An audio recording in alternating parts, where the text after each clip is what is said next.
The streets will flow red once more, a great torrent rushing down Rue de Esperance. You wait and see.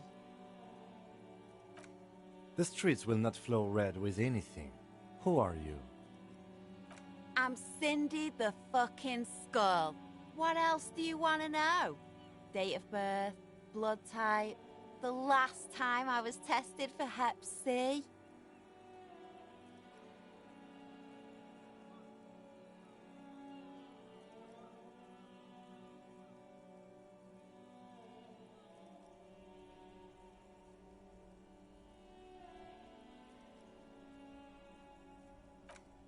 Sod off, pigman. Art is above the law.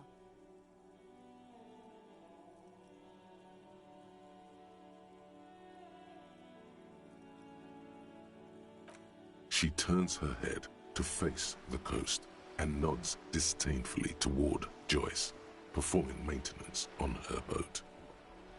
Hatred, disgust, it's difficult to tell which of the two is more present in her girlish features.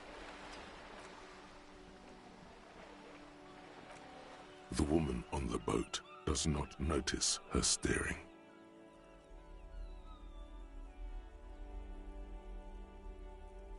On a first-name basis with her, are we? Piggy's moving up in the world.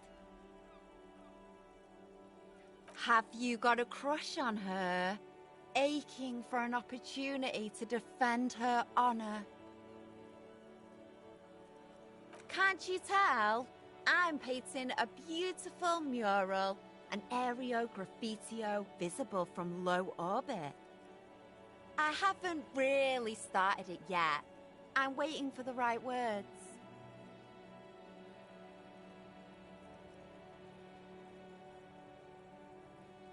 This place is severely lacking in havoc. Not even the occasional trash can fire to break up the tedium. I thought I'd mix it up, you know, summon the forces of crime and social chaos with a wall-sized invitation. Have you ever tried your hand at graffitio? When faced with a blank wall, most people write unimaginative stuff, like pigs go home and Mono is here. We rarely see pigs round here, though. Just union cads. And my name's not Mona, so... Yeah?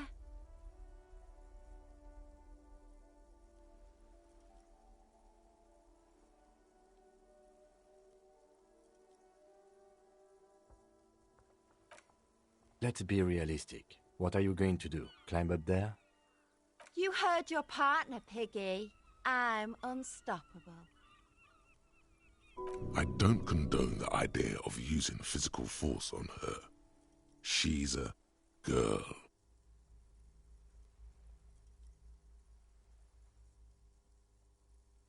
I ain't no snitch, Pigstein. Go forth and forage in someone else's shit. No shortage of squealers in these parts. Actually, there is a shortage of people who talk to us in a normal, calm, informative manner. We weren't put on this earth to make your life pleasant, fucko. Watch your back, ungulate. You've got eyes on you.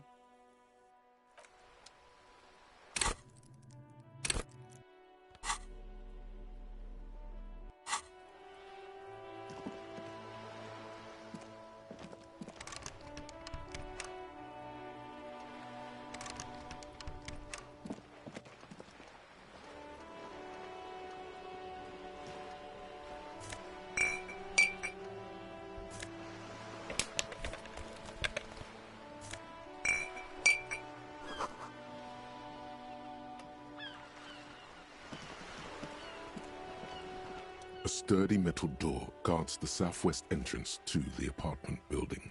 It's locked. The door rattles against your knuckles, but there's no response. The door rattles again, but this time you hear an elderly woman's voice calling out from inside. Stop banging on the door! I'm not letting any more strangers inside. Ha! The police? Everyone knows the police don't come round here. No, I already told you. I won't be responsible for any more strangers getting into the building. Go check the backyard door. Maybe someone there will. Madame, I assure you, we are real police officers. There is no reply. Just faint, sweeping sounds inside.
Hello, sir. Step right in. The store is open. I know, sir. Are you interested in a new and exciting book? It's a bookstore, sir. We sell books, postcards, and some board games. It's called Crime, Romance, and Biographies of Famous People. Whoa, whoa, whoa, whoa. Hold your horses, little girl.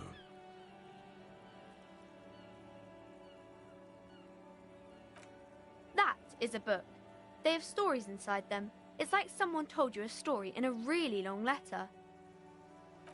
A postcard is a small cardboard picture. You can write a few words on the other side and send it to your friend or beloved. Board games are like little games on a table, made to pass the time. There are several different ones, but sailors here mostly buy cards.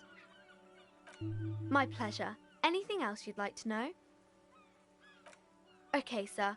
I'll try to answer any questions you have. I hope they're about books.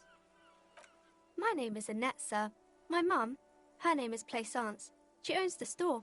She's inside minding the register or organising the stock.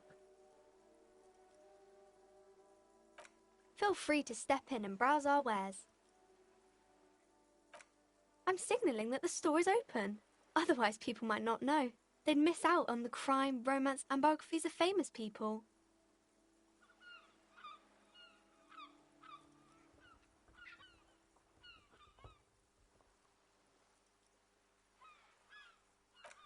Oh no, sir. I'm happy to help Mum by luring in customers. Besides, I have some hot juice in my vacuum bottle to keep warm. I do my studies at home at the moment. I have to help Mum keep this place running.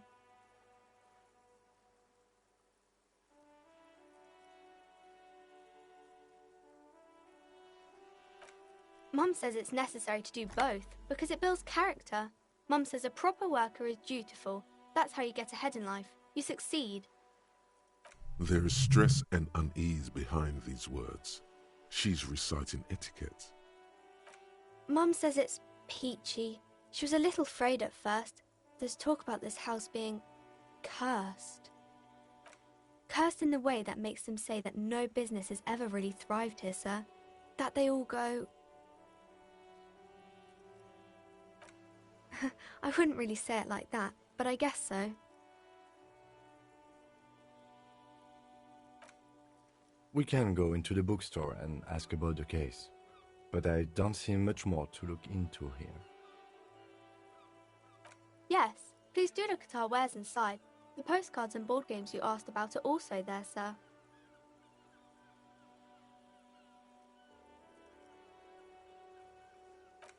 It does not manifest itself in any way. It does not exist.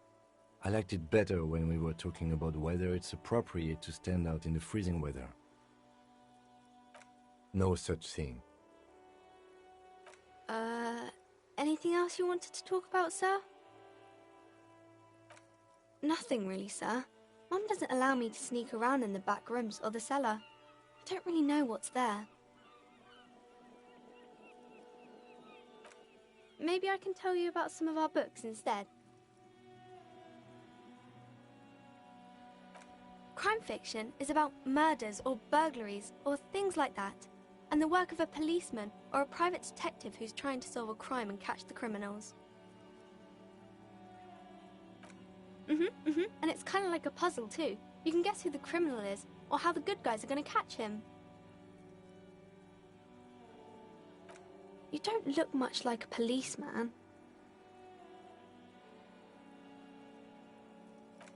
Didn't mean to offend, sir. Sorry, sir. It's just that you don't look like Dick Mullen.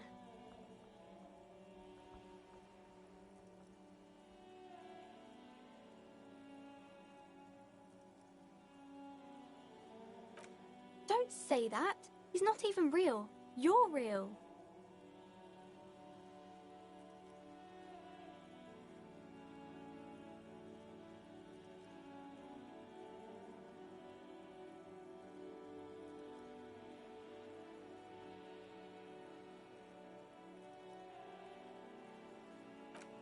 Cheer up, sir. It's much easier being a fictional character. He doesn't have to deal with real things. Maybe you can show me some real deductive police work, sir. Like in the books.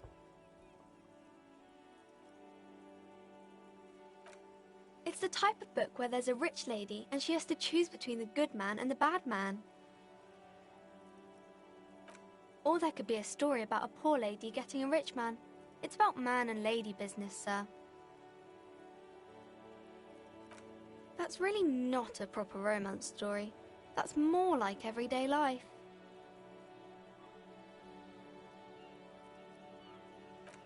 Not in romance books, sir. These are about nice and pretty people, and everyone is happy in the end. I haven't read many of those. Maybe you should ask Mum. I don't think it's a romance story if the main characters break up, though.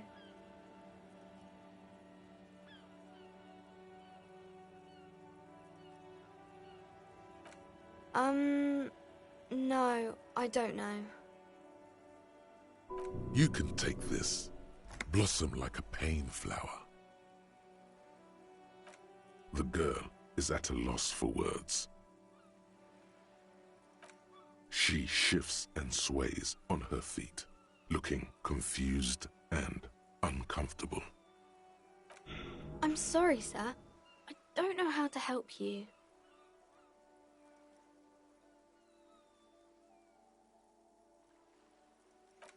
Sir, sorry, sir. I'm still little. I can't... It's time to leave it be. You're about to make a child cry. Are you proud of yourself?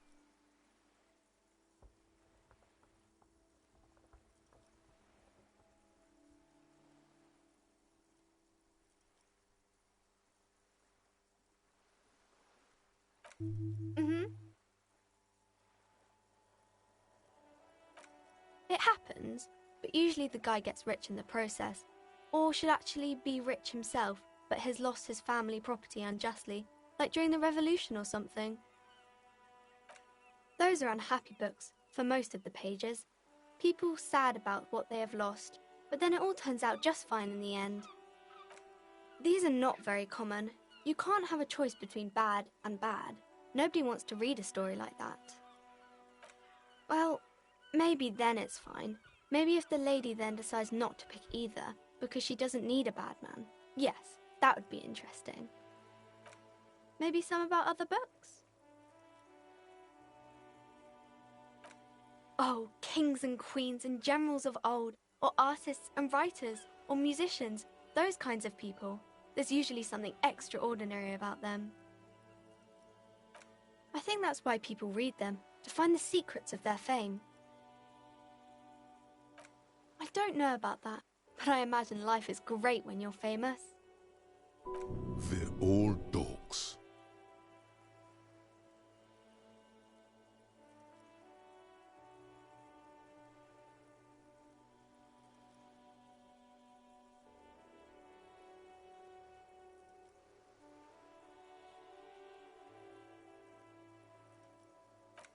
Annette's expression remains ever so helpful, but she doesn't say anything. Okay.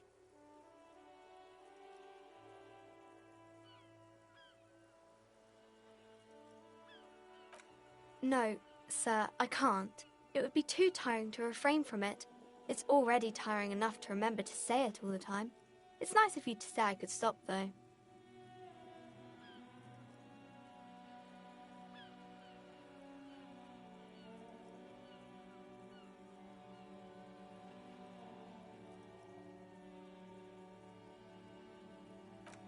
That's a friendly enough face, most of the time.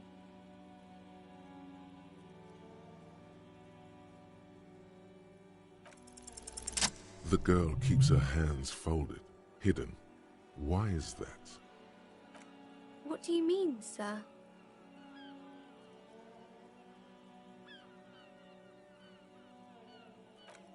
She looks around anxiously.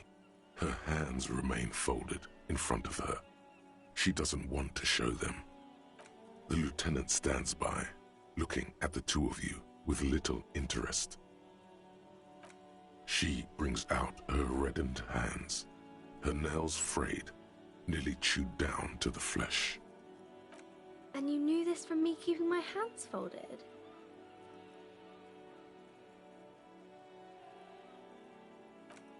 Well, that proves nothing. Anyone could do an easy deduction like that. She actually is impressed.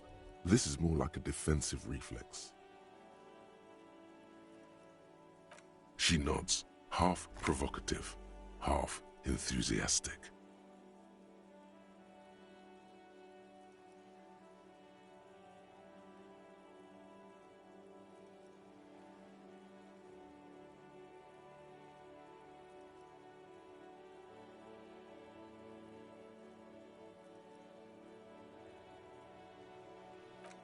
Maybe so, sir. Okay, I know it's a bad habit, and I shouldn't.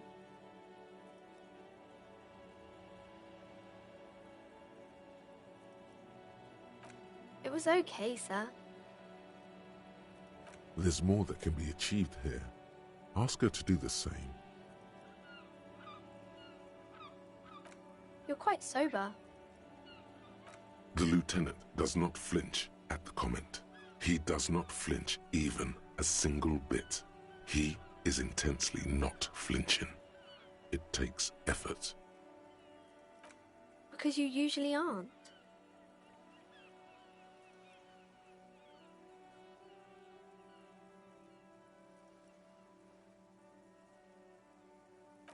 I'm sorry, sir. I hope things get better soon.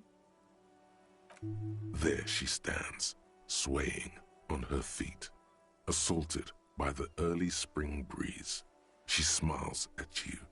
The whole situation suddenly feels familiar, somehow. Because you know each other. She's been talking to you so openly because you've talked before. Yes, I stand in this spot all the time.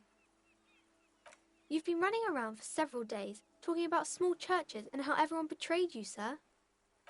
Of course, you've stopped by a few times. You certainly look better than the last time I saw you.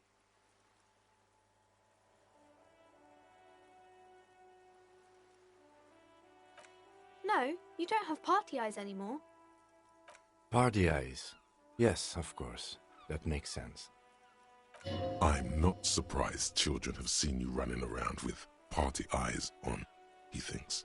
Not at all. You know, like a cat in the dark, all big and wide-eyed. It certainly looks odd on a man. The swiveling eyes of a loony drug addict. That is what she meant. You were probably gurning too. Fuck yeah. You should get some party eyes right now. Snap those sequins on you, boy. Oh, baby, that's not what you have to worry about. Worry about the important thing. I didn't know I had to do that.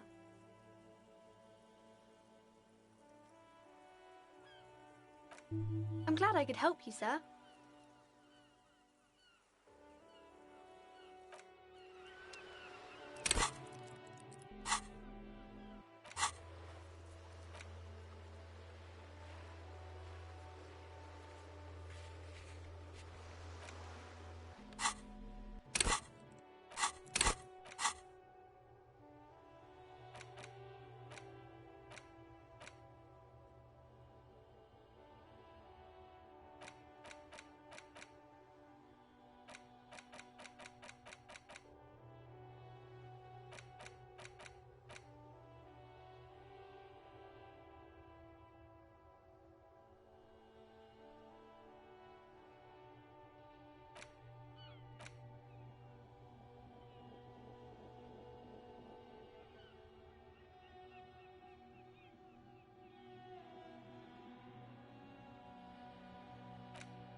The display rack is brimming with worn paperbacks featuring an extremely muscular, sword-wielding barbarian on the cover. Nearly all the titles contain the word Hyundai somewhere. This is entirely, completely you. You have found the right books. Oh, Man from Hyundai. A very popular series of adventure novels. They're awfully immoral and violent books. Blood and violence, scantily clad women, epic narratives, all those mystical things he encounters. They're bound to grab those with little imagination and nothing to do. What does it matter? They're all the same. However, the customer is always right, they say. If you're a novice of the series, I'd recommend Hjelmdalaman, the man from Hjelmdal. It's supposed to be a good introduction to the series. Rows and rows of Hjelmdalamen blur your vision. You make out some titles. Man from Hjelmdal and the Mammoth Riders. Man from Hjelmdal, return maybe 100. Man from Hjelmdal and the sages at the end of the world. Those snow crabs are worse than they sound. Not even close. Man from Hjelmdal in hell. Man from Hjelmdal and the forest of slaves. Man from Hjelmdal under the lake. Man from Hjelmdal, Hjelmdal burning. There's even the tribe. Nothing of interest. Only silence and the cosmic background pain radiation.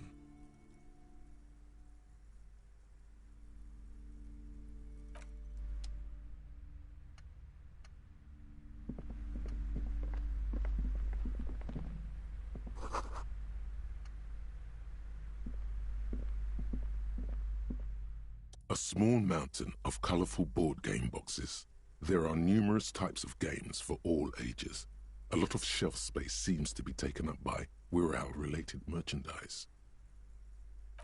Wonderful board games, sir. The Viticulturist is a classic for sure, or perhaps you'd like Archipelagos of Insulinde, a very educational game for those interested in geography. Raubritter is a fun game of economic competition, but can get quite intense after a while. We have games for the whole family. You can play with your children. Then you're a lucky man, officer. Children are the greatest of treasures. For playing with friends, I'd recommend Suzerainty. It's a civilization building game where you build a civilization, then set off to brutally colonize and repress other civilizations. It'll cost 12 real. Lousy auras there. No, role-playing games are popular among those types. You know, who are into those kind of things. Personally, I don't like it. Not at all. I've heard they turn people into occult enthusiasts. That they have rituals where they try to summon entities. Highly immoral stuff. You can still buy them, though. An endless variety of source books, lore books, and codices litter the table. The topmost book is titled Welkin Compendium, 2nd edition. There's also a large hardbound tome with intricate cover art, The Hunters of Katawak, Boreal Creature Compendium, and a Pick Your Path adventure game book titled Tales of Wirral, Cavern of Velkrag. There's a box that says Wirral, 3rd edition Mega Setting Supplements Module. The side panel notes, a fantastique adventure board game, new maps and miniatures. A sticker on it displays 25 real. Nonsense for anemic Beano clods.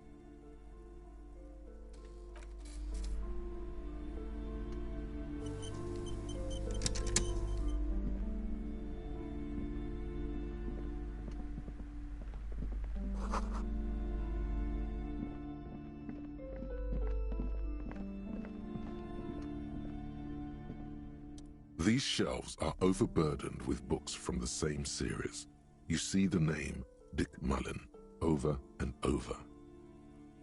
Oh, crime, robberies, murders, even sexual crimes. We're fortunate to have Dick Mullen and his stories to sort all that out. You're a police officer, apparently. You should buy all of these. They really do teach a person how to be a proper detective. Sex crimes did pique your interest, but still, this Dick Mullen person only gets your pleasure centers down. Crime fiction is a disgrace, an asinine misrepresentation of the physical attributes of the arduous everyday work of actual police officers. These books greatly overstate the excitement of police work, glossing over how long it takes to actually follow up on leads and eliminate dead ends. Furthermore, they have no idea how hard it is to simply remove a body from a tree. What's more, they completely ignore the psychological hardships of year after year coming into contact with people during the worst days of their lives. Not a single mention of all the stress this work creates upon the officer's family. Detective fiction just doesn't tell the truth at all. Now, would you like a list of all the books found on the shelf?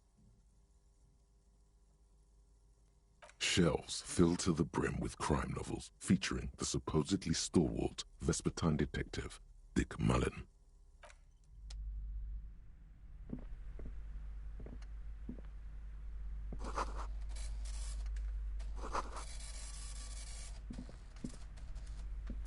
The plaque on the shelf reads, "Biographies of famous people."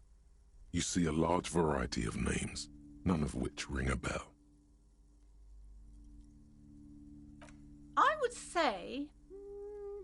The Greatest Innocence. Yes, most certainly. It's an important educational tool delving into the depths of history, religion, and their relation to innocentic power. A very influential historical figure. But surely I don't have to tell you that. You're a law officer, and law officers have at least some education.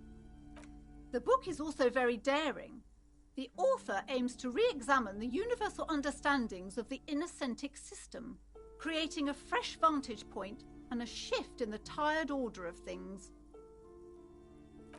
Perhaps for a layman, deep analysis is necessary to peel back the multi-layered meanings.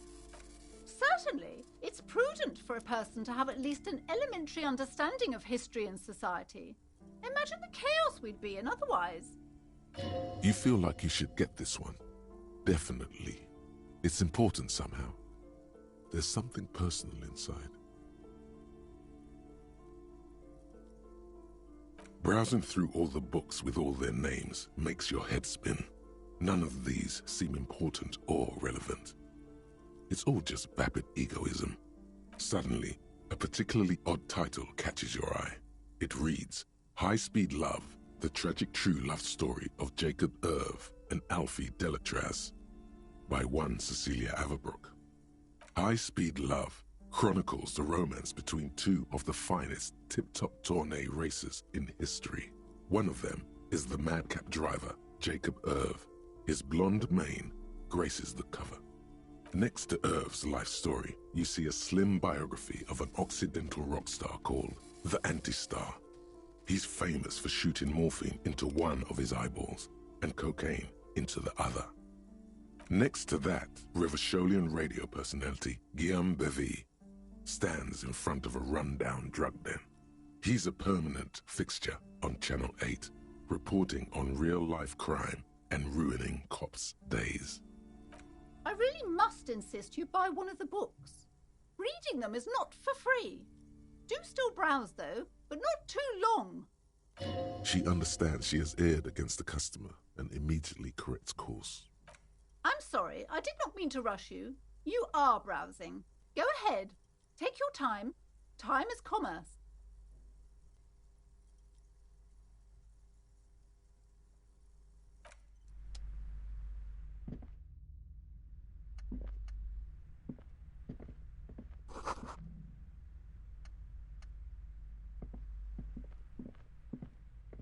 Several maps have been attached to a bulletin board hidden inside the alcove. They're held up by small pins. The board has come loose from one corner. The maps look old and faded. Your eye catches a map of Insulinda, a map of Revachol, and a map of Martinez.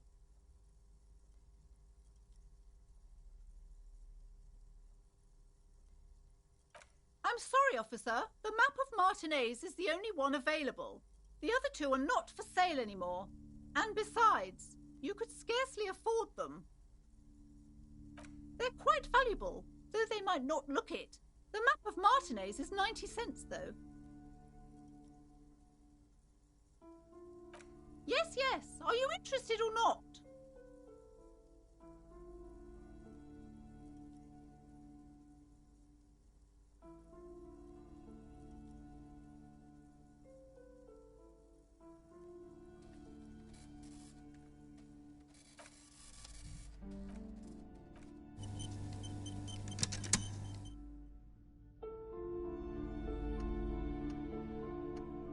Several maps. The maps look old and faded. Your eye catches a map of Insulinda, a map of Revachol. Slowly, you move your hand toward the map attached to the board. Before you even reach the map, you're interrupted. Perhaps not. It's against RCM policy to defraud small business owners.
This bookstore is not strictly about crime, romance, and biographies of famous people.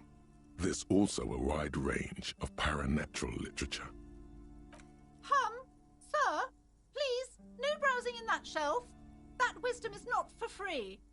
I can't have you end up, like, opening a police store next door and stealing my customers. Oh, no. Amidst the various books, you find one written by someone named Matthias W. Dundas.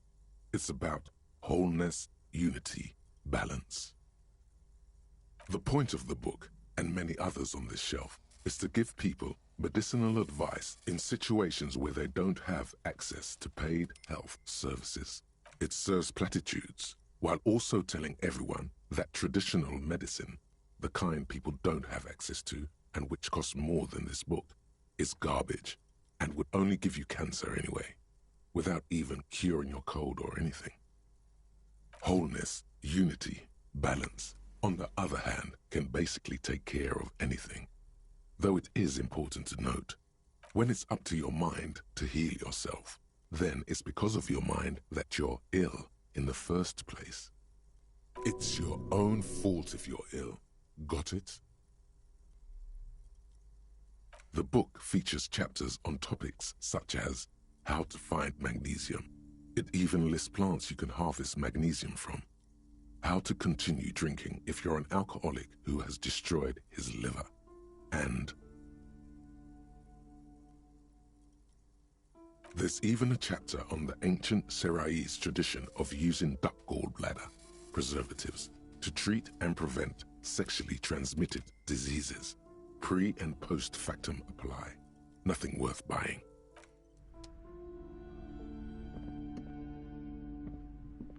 Several maps have been... The maps look old and faded.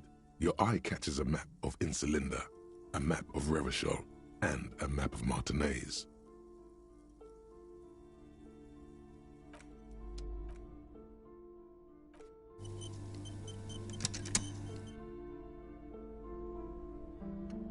Several maps have... The maps look old and faded. Your eye catches a map of Insulinda. Slowly, you move your hand... Perhaps not. It's against RCM policy to defraud small...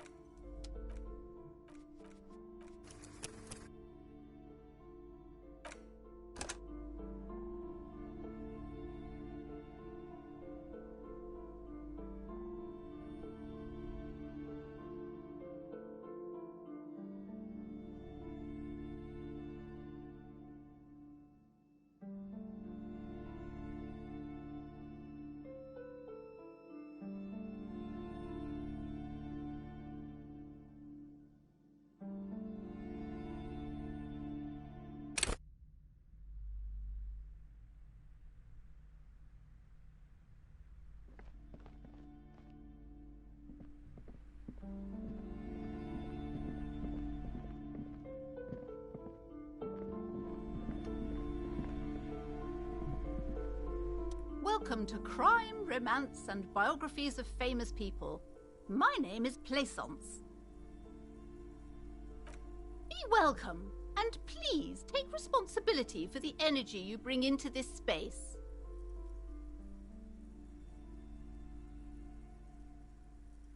Sir, don't be ridiculous. I certainly will not give you money. I would be doing you a grave psychic disfavour. One has to earn one's success, even if one is a police officer. Handouts are nothing but manipulation. All they do is make you dependent. Son, you got destroyed there. What an idiot you are. I am the proudest owner of our little shop of culture.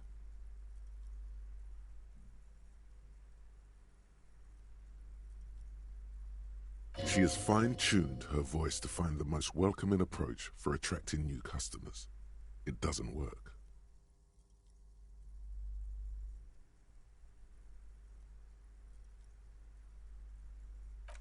Annette, yes, my daughter. I hope she wasn't slacking off again with her nose in science fiction. Tell me, was she at her post doing her job like a proper girl?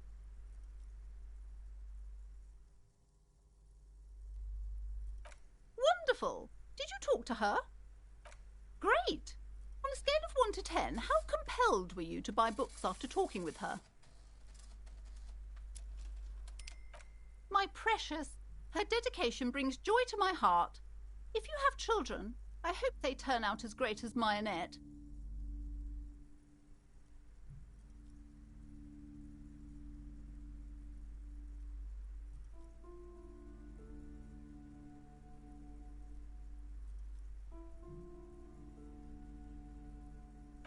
God, I've told her not to do that.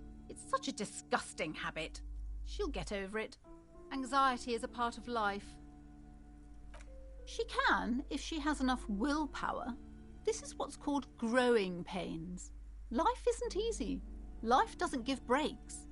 Come on, ma'am. It's obvious she can't do anything about it. You are placing an unnecessary burden on a young child.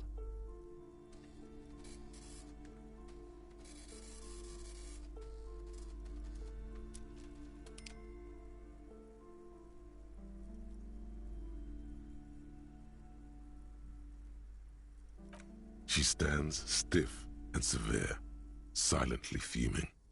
10 or so seconds pass without change. Oh no. Hold on. I need to invite her inside and apologise. She must be freezing out there. There. I don't know what to say to you. My husband, he tries to teach me business lessons. I have what my mother called a dull mind. All this stress. Yes, my husband is a successful entrepreneur east of the river. If only he were more involved in the business we're running up here. No matter. Soon we'll both be off for Grand Couronne. It's a proper place to live. One of the most peaceful neighbourhoods east of Jamrock. You may know it for its massive housing projects. Most of the buildings are empty at the moment. It's a great opportunity to get ahead of the crowds. Better times ahead for sure. He made the initial investment. Since then, he's been what you might call a silent partner. Yes, I'm afraid so. A real treat she is. It would be nice if she had... No, we couldn't have afforded more children, really. Not in this economy. A glimmer of sadness blinks through the well-crafted exterior. We're quite busy people, you know, my husband and I. Quite busy. Children are a lot of work. You don't look like a father, so I don't expect you to understand. I'm sorry. I'm sure you do understand. She's been too busy helping me here, so she studied at home this trimester. This is a temporary solution, of course. I assure you, I of all people understand the importance of education. She will be back in school the moment the store takes off. The woman looks aloof, her features much softer. Occasionally she glances at her daughter's silhouette. Goodness, you were already doing good, browsing the shelves. Why'd you stop? Don't you feel compelled? Go, go. Get back there. The books await you. Everything is on the shelves. Take a look yourself. The shelves compel you, don't they? She smiles and nods, seemingly relieved.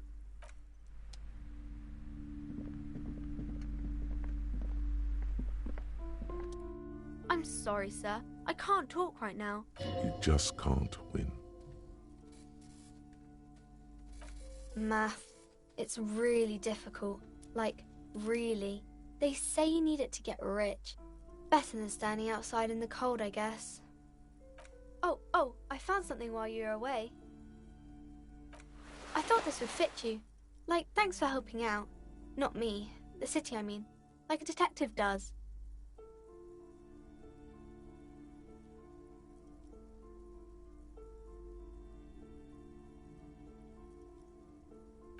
Just what Dick Mullen would ask. I got it from behind the curtains. I'm not really supposed to go there. Yes, just like the one Dick Mullen wears all the time. You'll look way more serious with that. Right, I have to get back to my homework now, before Mum notices. Man, this is hard.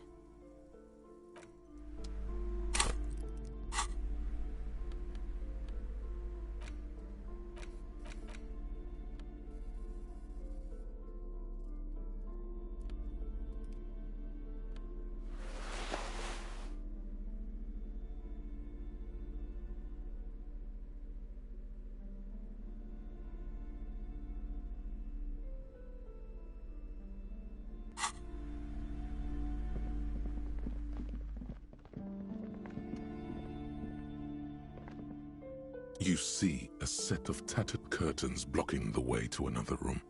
A strange cage-like trinket dangles from the curtains. Excuse me, officer. The back room is strictly for employees only. You see some kind of charm, an irregular polyhedron assembled from bones, sticks, and straw. Inside, a disturbing fish head with empty eye sockets stares at you. Aside from poking at it suspiciously, there is nothing else to do with the fish head charm at this time. The curtains remain shut before you. Nothing. Now please go back to browsing the books. Don't you feel compelled to look at the books? The books are all you care about. Oddly enough, the more she tries to draw you away from the curtains, the more alluring they become. Just as you're about to pull apart the curtains, the petrified voice of the shop owner cries out once more. Sir, don't touch that. I told you it's off limits for the customers. Parapsychologically speaking, we're done if you decide to open them. I won't be held responsible for the consequences. It's too dangerous.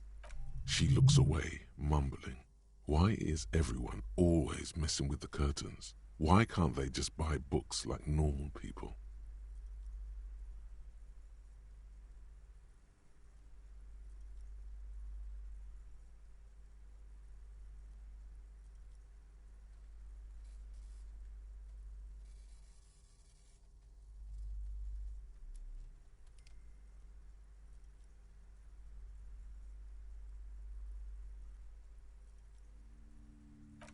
Why?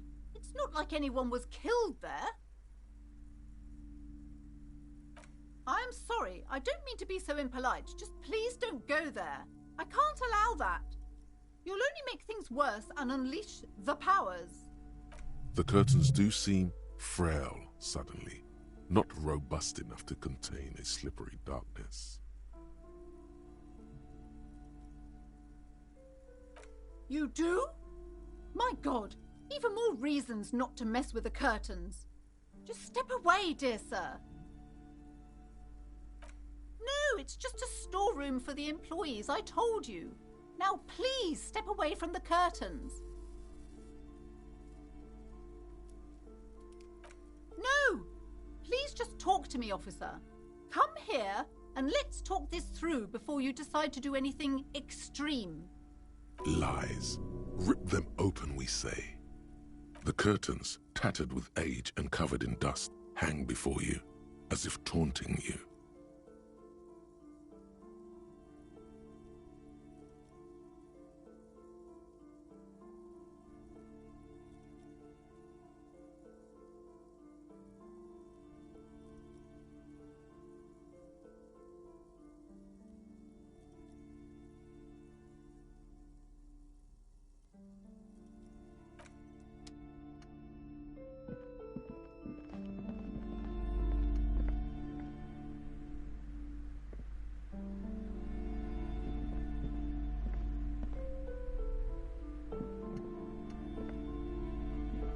Hello again, esteemed officer, and welcome to Crime, Romance. I already told you, it's just a storage room for employees. I don't understand why it's so important to you. Just let it go, officer. Go buy some goddamn books. You're supposed to be drawn to the books. No! Okay, fine. It's just because this place is cursed, just like everyone said. They don't call it the doomed commercial area for nothing. Are you happy now, officer? Happy that you've ruined everything? Take it easy. You've broken her resistance. Pushing her further will gain nothing. It's not good to talk about the curse, not in detail. The negativism, it's dangerous.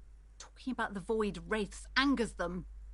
Such wraiths may prove a formidable enemy. Suit up. Yes, I've contacted numerous parapsychologists and even a pair of Simonese mediators. They provided me with the wards. The wards help to keep the doom at bay and protect us against the darkness that lies further in the building, even though now I fear it's not enough. The curse is so much worse than you could imagine. It's a disease, eating at the very foundation. It's the curse of financial distress, of ruin and bankruptcy.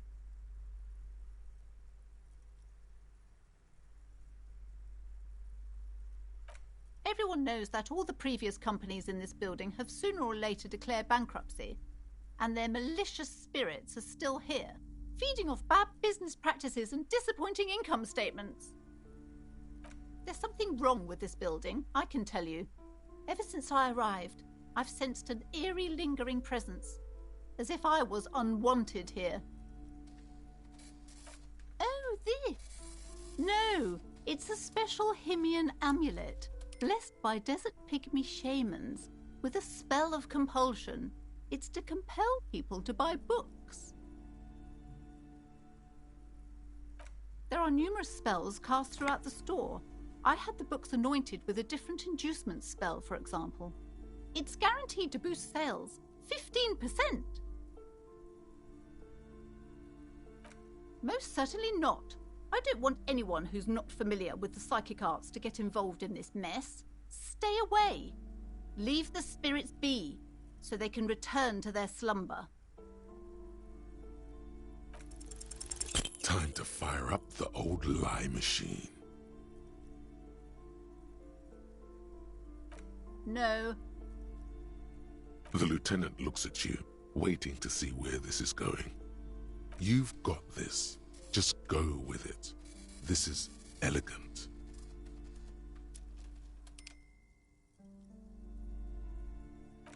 You're called... what? What is this, a joke, Mr. Policeman? Do you commit crimes together or what? He turns away, not before you can see a small hint of a smile. He's struggling to not crack up.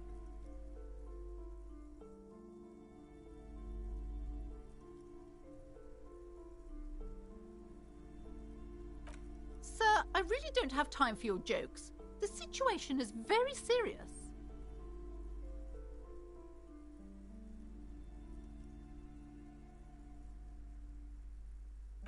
Okay, but please, only a few questions. You wouldn't want to disturb the... The woman looks aloof, her features much softer. Occasionally she glances at her daughter's silhouette.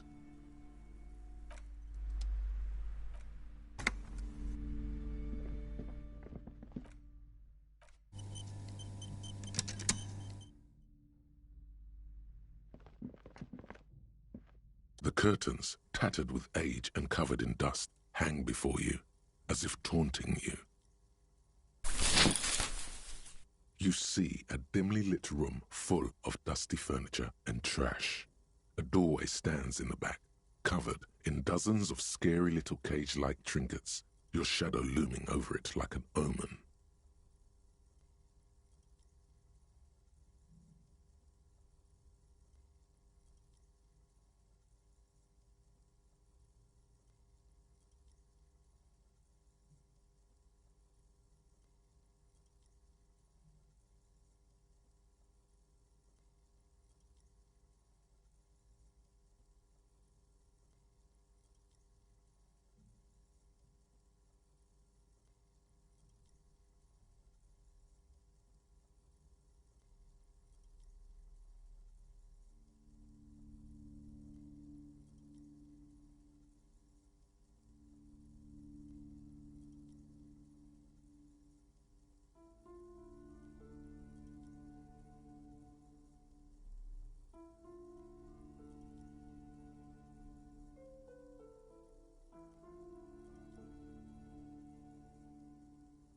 I warned you! You're unleashing forces beyond your understanding!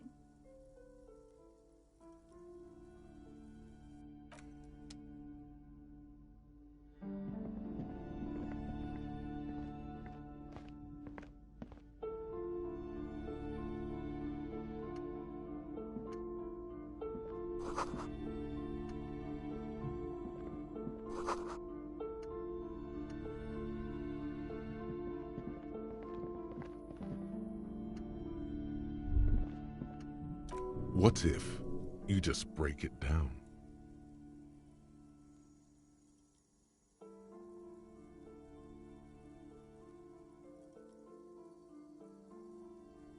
That's right.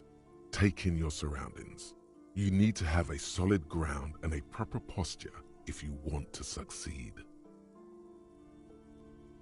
Steady breathing, solid core. You've got this. With one shoulder forward, you're ready to smash into the door like a battering ram. The room is dimly lit and littered with old barbershop rubbish, but the path to the door is clear. It's made of a solid block of wood, but it has stood there for ages. The hinges are old and coated with a carmine layer of rust.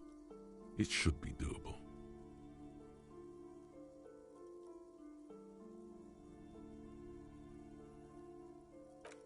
Only an echo. No one is there.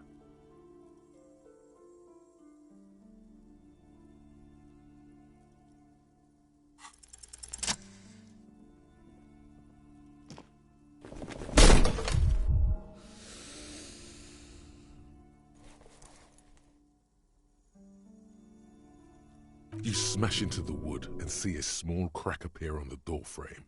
It's going to take one more try to break through to the other side. But you've done it. You're not thinking of trying again, are you?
What is this place?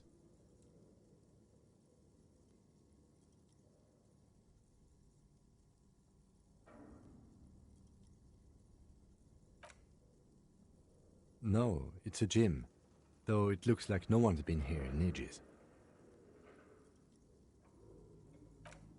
I doubt the electricity still works. We should find a flashlight if we want to go on. There should be one in my kinema.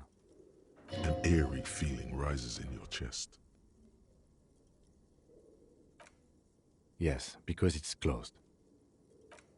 No need to look for supernatural explanations where a banal one will do.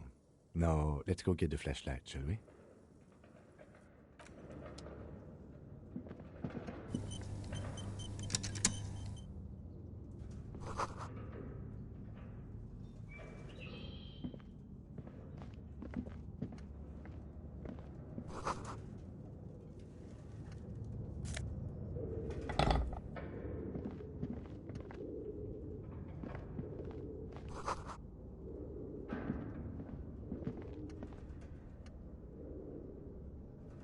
A barbell lies on the floor.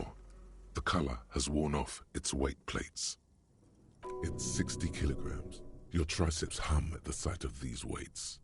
Show the world what kind of beast it's dealing with. Lift them.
We are still waiting for a replacement for the bull you sent sinking.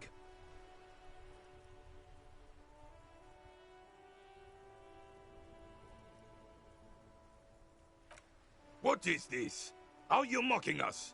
This isn't for pétanque. Now. No need to get angry again, René. I'm sure the officer tried his best. It's not like there's a bull kiosk here in Martinez.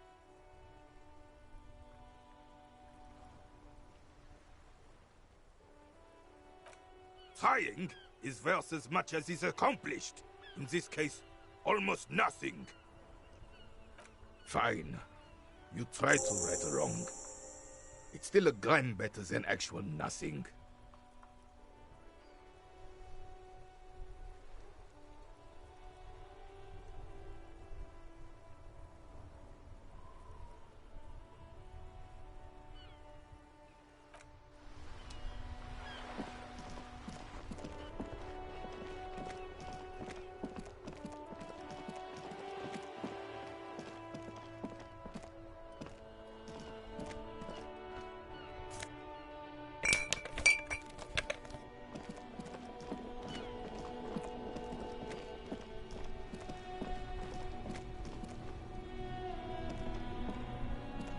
Before you stands a motor carriage.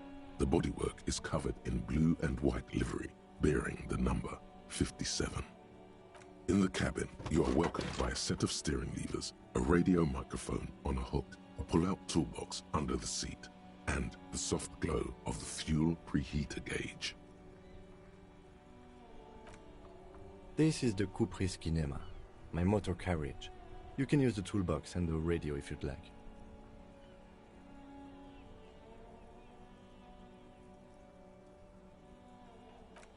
The Kupris motorcar does provide most of our patrol vehicles, yes. No, I'm afraid not. We have a murder case on our hands, remember? A motorized vehicle, officer. I'm sure you are familiar with the concept. We've had these for nearly a century. In the cabin, you see a set of steering levers, a radio on a hook, a pull-out toolbox, and the soft glow of the fuel preheater gauge. As you tap on the gauge, the indicator pin jerks as if startled. It's in the large orange sector, indicating the engine is warm. Next to the gauge is a red switch labeled heat. There's no use pressing the heat button. It won't start without the ignition key. Alternative translation. Don't even think you can drive my MC. The white suede feels luxurious under the touch, and the metal clutch handle so very familiar in your palm. A metallic drawer slides out from under the seat and clicks into place. The tools inside are neatly organized. Take what you need, officer. It's going to be a long case. I'm not protective of my tools, like some men are. He's clearly a little protective of his tools. But what can you do? Work is work. The pry bar feels nice and cold in your hand, heavier than you'd think. Cold and heavy, like truth. You feel like you're reunited with truth once more. Useful for opening all sorts of doors and lids. The handles are long and sleek. Snap, snap, go the cutters in your hand. It's robust, weatherproof, and well-made. Police issue, blue. Lets you see things in the dark you would otherwise miss. The pull-out toolbox slides back into its nest. Preheater gauge casts a warm glow on the steering levers and the radio on its hook. The frequency tableau lights up, and the green button labeled Prime Line glows like a feline eye. And then you hear something. The soft purr of electrical kittens. Radio waves cast far and wide over the metropolis. A woman's voice greets you through the static. This is Precinct 57. Hello, Lieutenant. How may I assist you? Hello, Alice. Please assist our colleague from the 41st Precinct here. I'm putting him on. Operating the radio is easy. Just be confident. You've probably done it 1,000 times.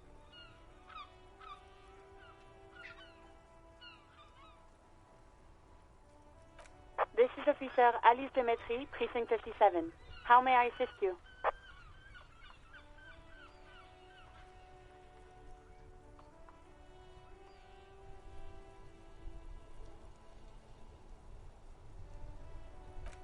Just a second, officer.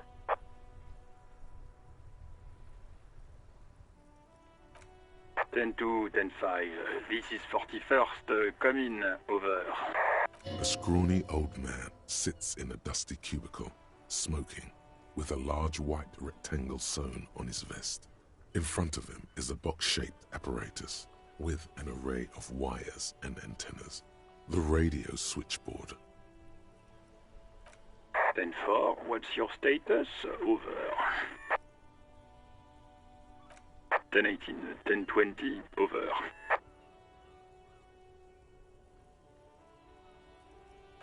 10-18, 10-20, over. State your message, sir. Over.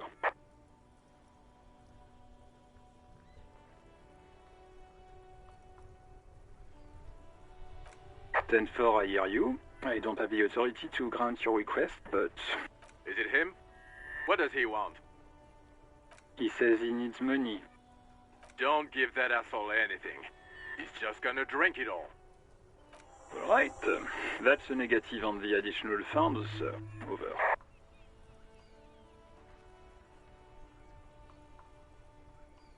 He says it's important to the case. He isn't getting a red cent. You can tell him that. Request denied, sir. Over. Nothing is working.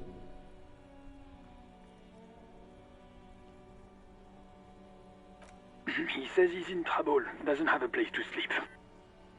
Well, I guess he'd better crack the case before sundown then. Vicmar said... Who cares what this Vicmar said? Pull on their heartstrings.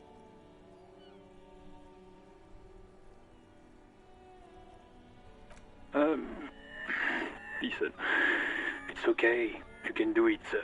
Over. What is he saying? Did you want anything else, sir? Many of your colleagues are also here. Over.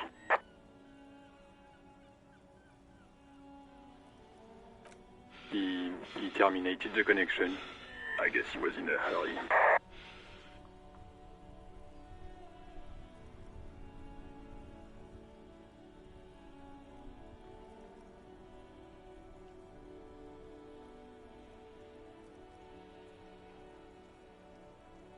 The radio falls silent and lifeless.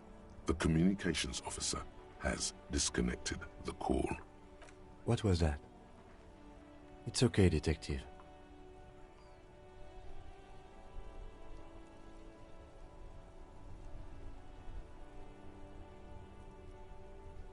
We should get on with our tasks. Work always helps me center myself.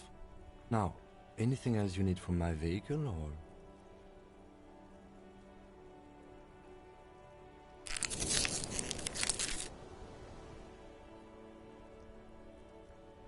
This is Precinct 57. How may I assist you?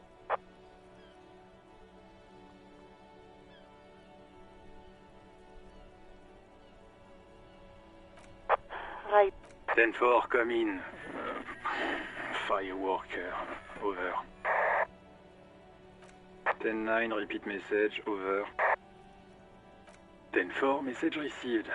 This is a very serious situation. I need to 10-22 the captain, over. 1022, the captain. This sounds bad.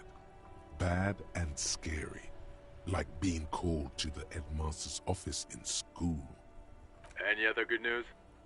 He's saying he lost his badge. He what? He lost his badge? Who lost his badge? Dick fucking Mullen. Who do you think? It's Officer Dick Mullen from the bestseller Dick Mullen and the Lost Identity. Dick Mullen is not your name. It's the name of a fictional detective who would not lose his badge. Defend yourself. Immediately. They're laughing at you.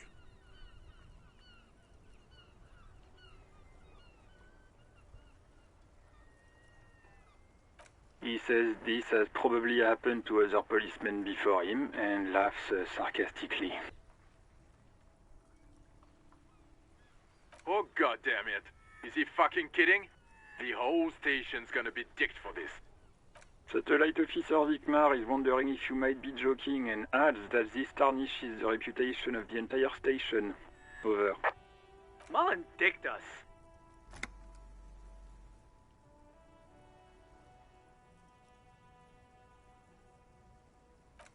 Ten 4, I hear you, officer. I'm just going to make a note here that you are in pursuit of your misplaced badge. Over. Fuck me. Mac, come here. You've got to hear this. Dick Mullen lost his badge. What's going on? Super Cop here lost his badge. He lost his what now? His badge. He lost his goddamn fucking badge.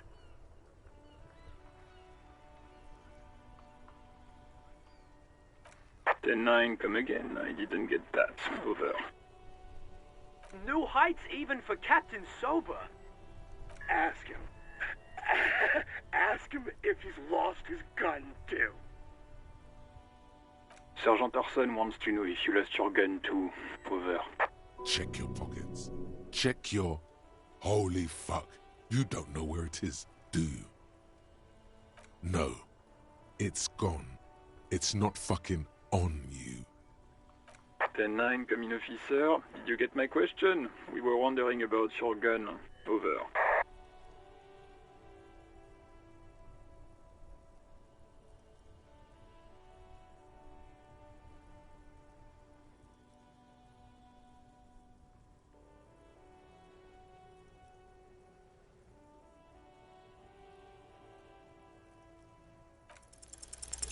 Even before you can get the words out, everything gets scrambled in your brain. He says he didn't lose his gun. Or his fun, whatever that means. Ask him to describe it. His gun. Not his fun. Just the gun will do. Satellite Officer McLean requests a description of your weapon. Over. The fuck do you need a gun for? Look at the pythons on your arms. You are a gun. The biggest one in the world.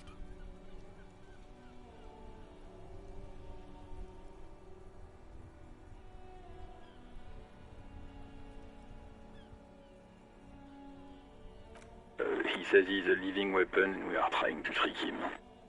Host in heaven. Did he lose his gun and his mind?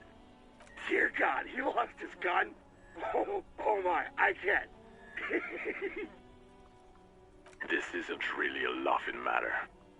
Mac can face a giant of Coco Nur by himself, but Disco here made him piss his pants. Oh, I can't. Fuck. He lost his... Ask him if he still got his wiener. I'm not going to. Ask him. Sergeant Orson here is wondering if you are still in possession of your genitalia. Over. Now is a good time to say fuck and ass and so on. That'll make this all right.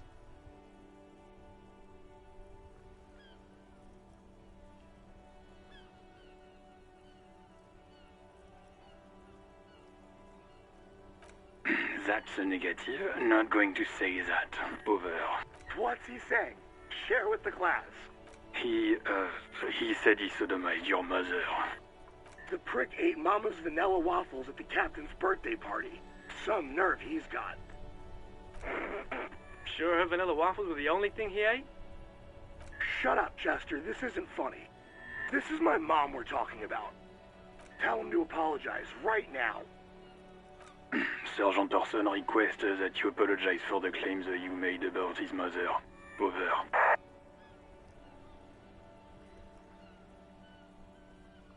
Mac, he says you shouldn't have antagonized the Firewalker in the first place. Who? Satellite Officer V. I'm afraid he might be referring to himself as Firewater, sir. Firewater?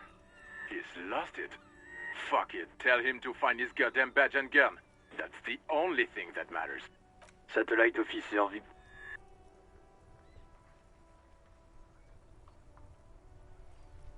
I'm going to report that you are in pursuit of your service weapon. Over. In pursuit of his... Officer, do you need further assistance? Over. Okay, 10-4, sir. I hear you. Relay your question. Over. Wait. Before you say anything stupid, think it through. Be smart about this. Ask if he's there alone. 10-4, sir. I'm not hearing your question.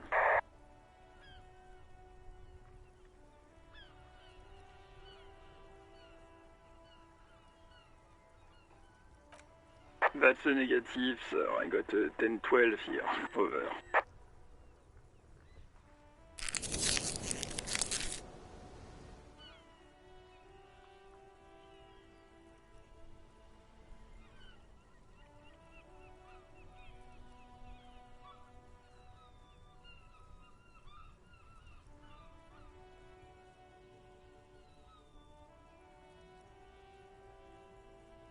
What? What is it? He's still on the line?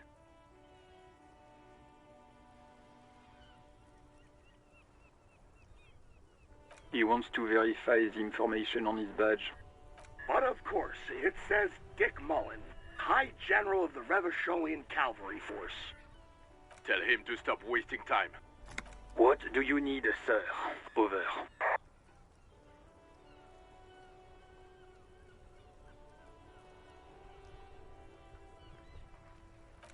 10-9, repeat message. I didn't get that, sir. Over. Sir, I will not have you talk to me in this manner. Over. What? What is it? What can he possibly still want from us? He seems intoxicated and keeps asking me to call him by his name. Mullen's drunk and emotionally aggressive. That's new. Wrap it up. Don't indulge in his drunken antics.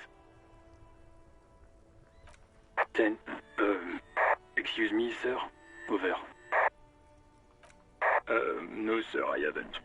You're not really keen on mentioning your home life, so I've always assumed things weren't that good on that front. Over. 10-4, well, that's, Does he actually want something, or is he hell-bent on disrupting our work? He asked if he ever told me about his days before joining the RCN. For God's sake, cut this shit out! Tell him to stop wasting time and be a goddamn policeman for a change. Sir, Satellite Officer Vikmar says... So, was there anything else? Understood, sir. Over. Roger that. 10-10, over and out. This is Precinct 57. How may I assist you? Of course. What is the number, officer? Yes, hold on. Her number is 005 1944 298. Received. Hold on, officer.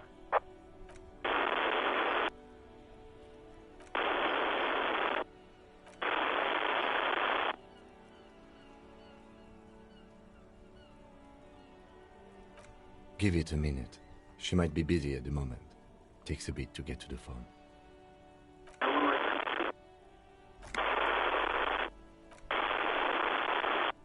Officer, I have Sylvie Malaika on the line for you. Yes, hello?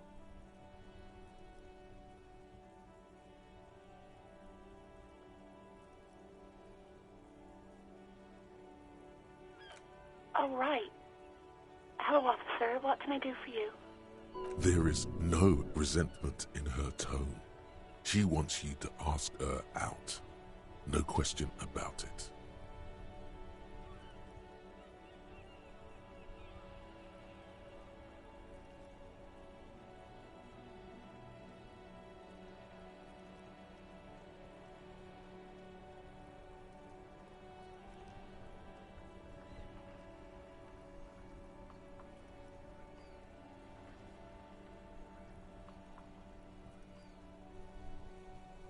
You mean, why did I leave the bar? Honestly, I'm not really comfortable discussing it with you, sir. Let's just say I left because I needed to get away from someone. You know whom? You think you hear a sliver of accusation in her words. I really don't want to talk about this. Let's just forget about this, okay? Maybe, I don't know. I just know I have to take some time off right now. No? Not me.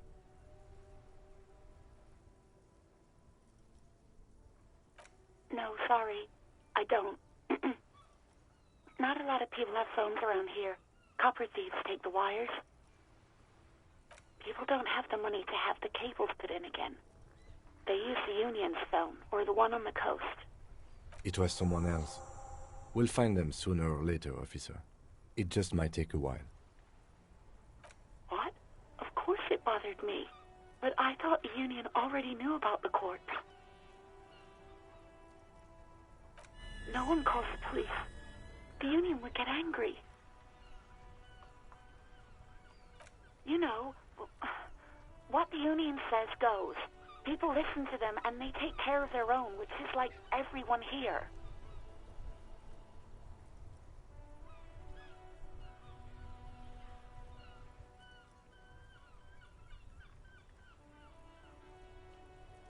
Okay?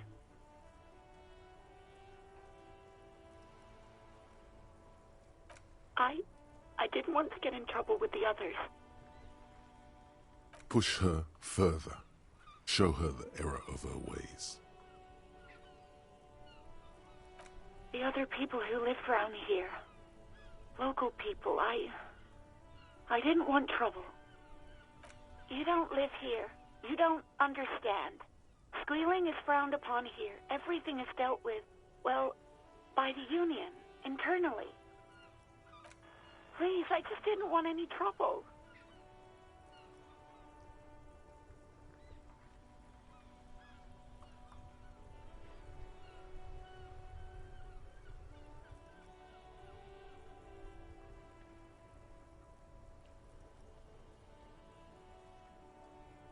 You do? Oh. What else can I do for you? Yeah, go on. Yes, I know who you are. You're a police officer. The law. Oh, no, I haven't, sorry. Real policemen have uniforms too, by the way. Where's yours?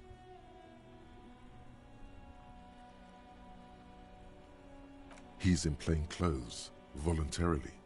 It's different from not knowing where your uniform is. There are officers who wear the signature Perseus black uniforms to the highest ranks in the RCM and end up buried in them as well.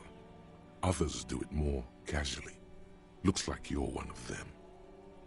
Please, no. Not this again. Everyone saw your cool gun detective. You were trying to impress some people with it. Everyone was eating and... Sounds like it's going to be bad. Do you really want to know? You were waving it around in everyone's face, begging them to describe it. You said it calms you, and then you started making suicide jokes. It got pretty graphic. People tried to back away from you, or even slip out of the door. But you screamed, "I am the goddamned law, and you have to listen to me. You are all suspects in a murder investigation." Me neither.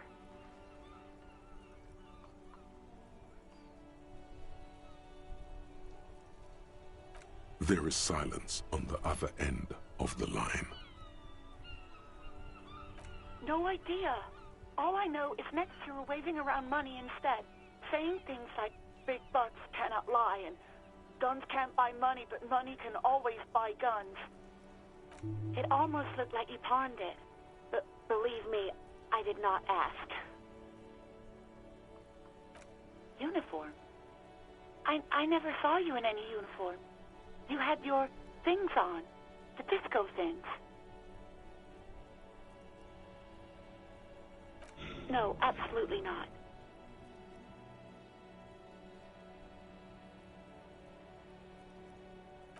I do hope so. Please, don't call me again. Bye.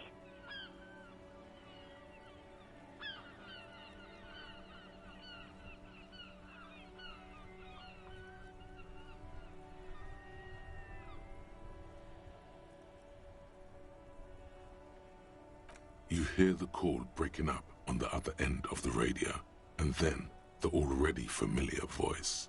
Anything else I can help you with, officer? 57's over and out. In the cabin, you see a set of steering levers, a radio on a hook, a pull-out toolbox, and the...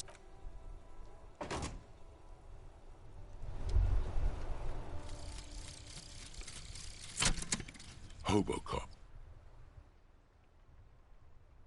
Technically, you wouldn't be a cop anymore, but a hobo. That would mean game over for the cop chapter of your adventures. But who knows where the hobo part takes you?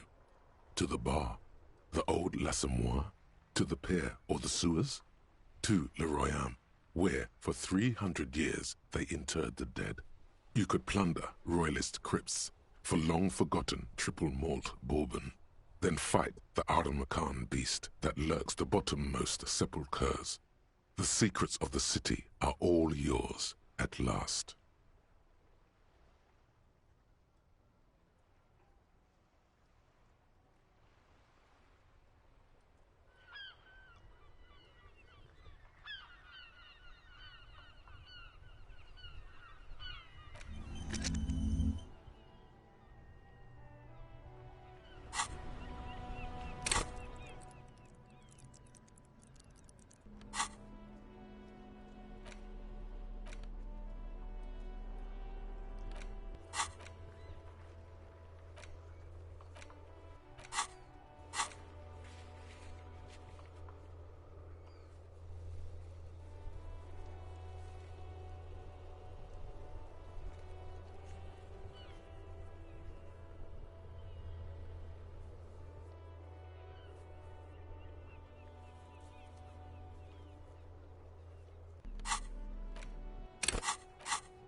The tear machine stands in the corner.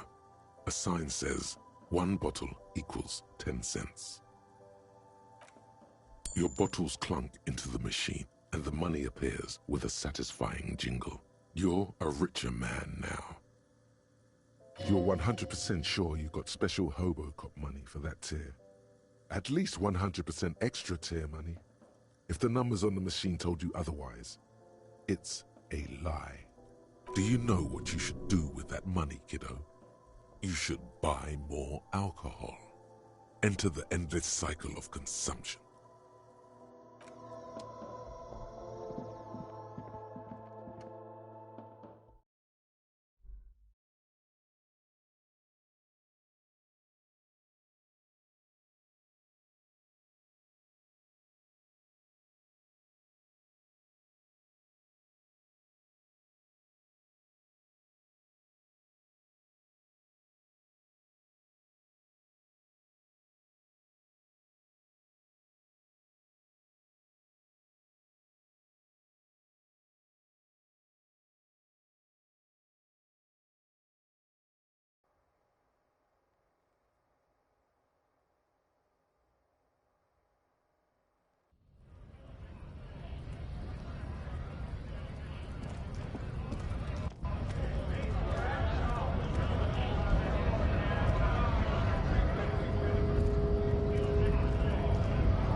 A lorry stuck in the traffic jam.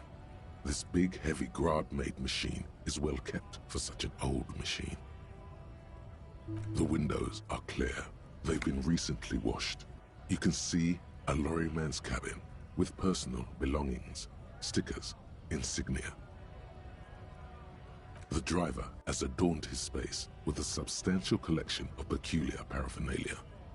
Proclamations about honor, strength, and purity are glued to various panels. The back end of the cabin has a small perch to sleep, large ashtrays. There are several suns and wheels sewn into the curtains. Racist nationalist paraphernalia. Not unusual in this part of town. This is our guy. Likely, yes. This guy's proud of who he is. Drapes it all over his machine. There he is, in front of Rita, smoking nervously, hoping it's over. He was acting tough before. This probably scared him a bit. Who knows when it will come in handy, a slightly scared, racist lorryman.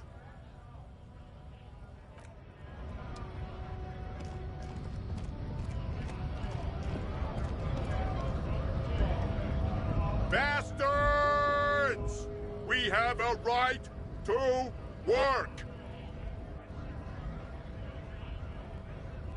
Yes, people get that you are the law. You really don't have to keep saying it. Hold up and stay frosty, everyone. Cops are here.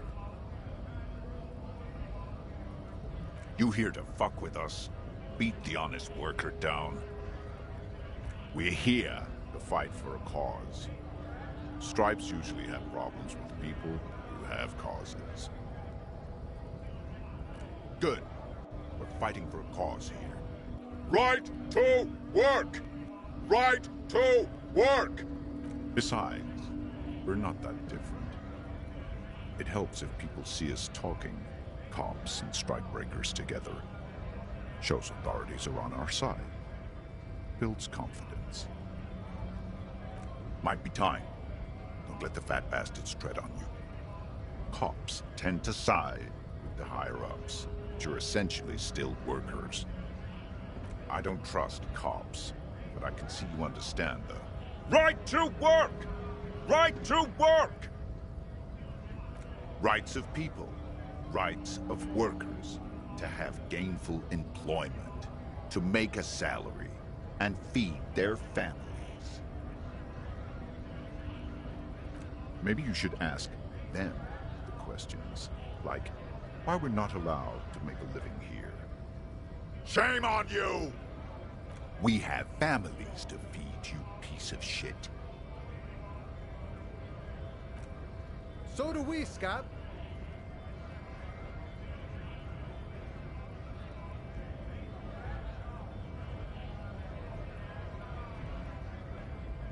Honest men and women with rights to work, to be useful, not toys for corporate interests.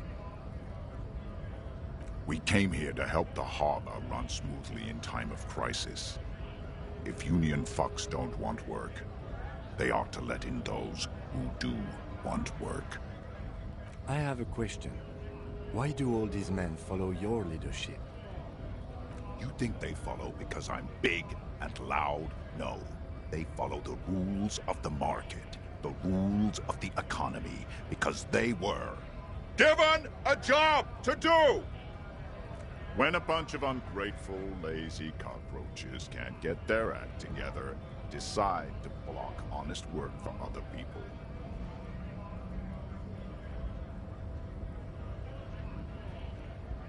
Beats me.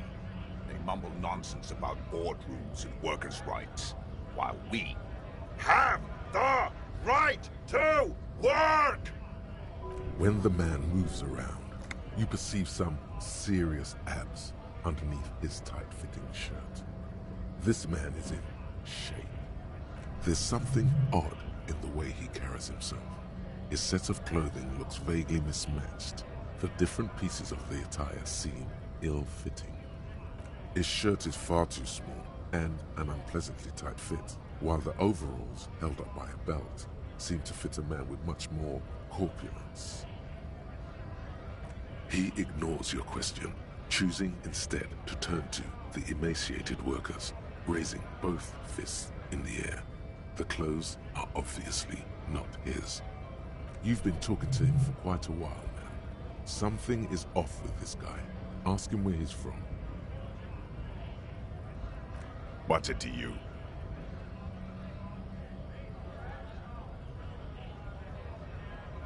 Am I a suspect? Done no crimes.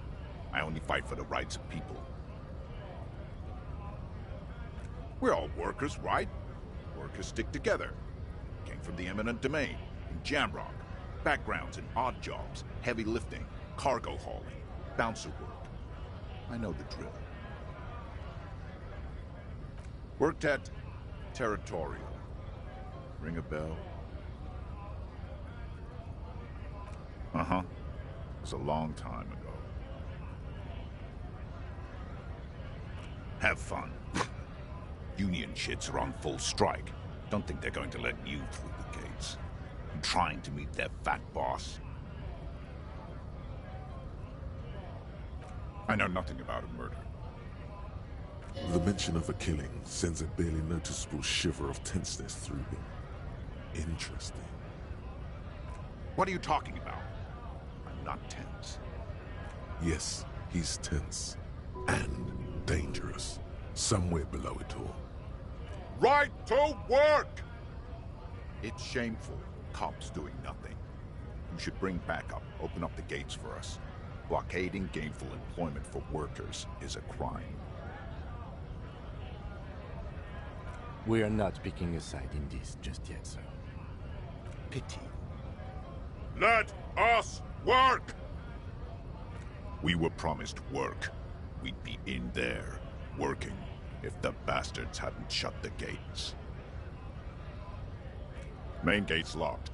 Would take heavy ordnance to bust it open. Could try to get in through the secretary's office. Door's locked. The guard's blocking the way to the access panel. And I don't mean the scrawny mess punk either. I mean head measurer. Or whatever he is. Why don't you go arrest them instead? I'm sure they've done plenty of criminal shit. They have that look. It would be better for the neighborhood if you went home. At least for now. If you can't get in anyway. No! They will give up eventually. Or get drunk. Leave the button unguarded. Then we charge.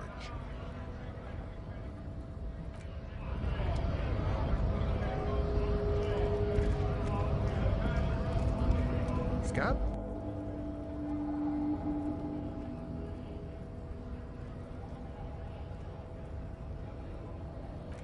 A kind of a worm, content with mere survival. They come, they want to do our job for shittier pay, screwing over both themselves and us. Everybody loses. Beats me.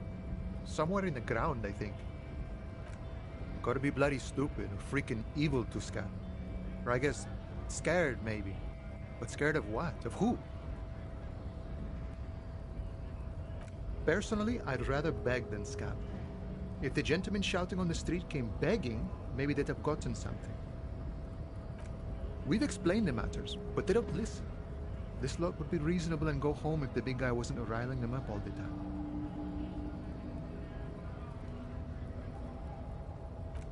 I was just messing with you. No one's ever seen a cop scab.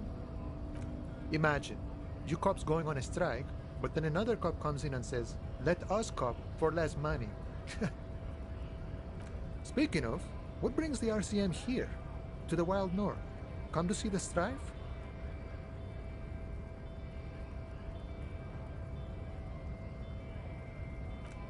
You know, serious business. I'm sure the big boss will be glad to tell you. You'll have to ask him first. He's a chatty guy. Wants to talk about the strike. Return once you've met the union boss and are on a better footing with the organization. Murder, huh? That sounds like a lot of hard work. You'd never see me investigating a murder.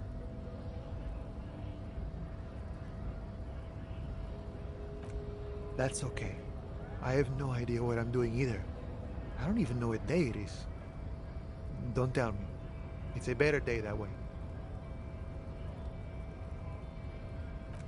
Sure thing, my friend. I can help you out.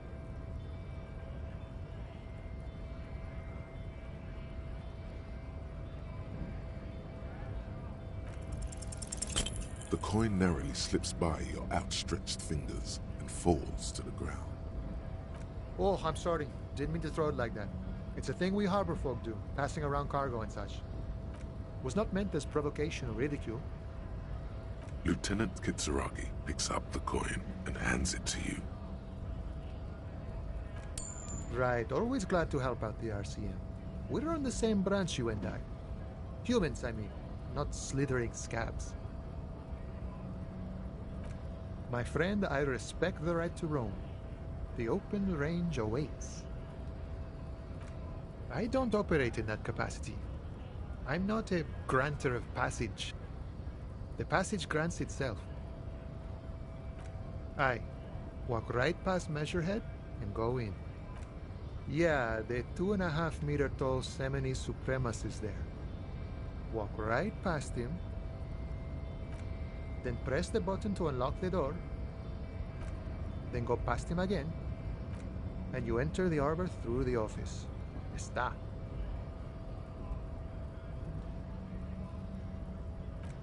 Don't worry, I'm sure it's not completely impossible. For example, you could best measure head in a physical confrontation, or you could convert to a Semini supremacist worldview, or, maybe it actually is completely impossible. Not yet, no. He's incredibly strong. Nothing a couple of solid hooks from Dexter and Sinister won't fix. Jean-Luc himself would say the philosophy has proven overly heroic for the scabs to convert to. Not enough intuition. Sure.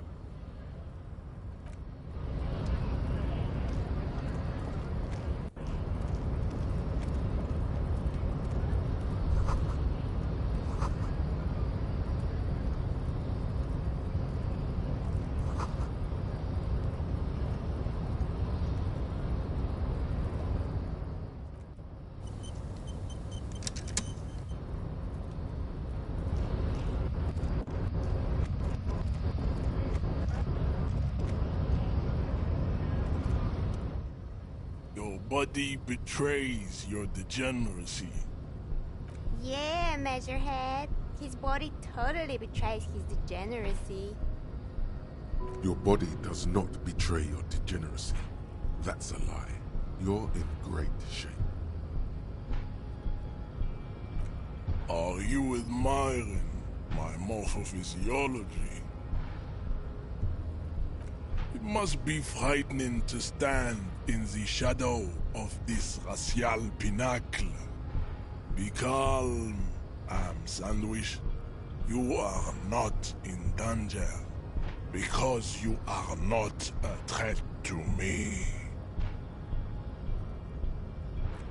What is this androgynous display of sexual maturity?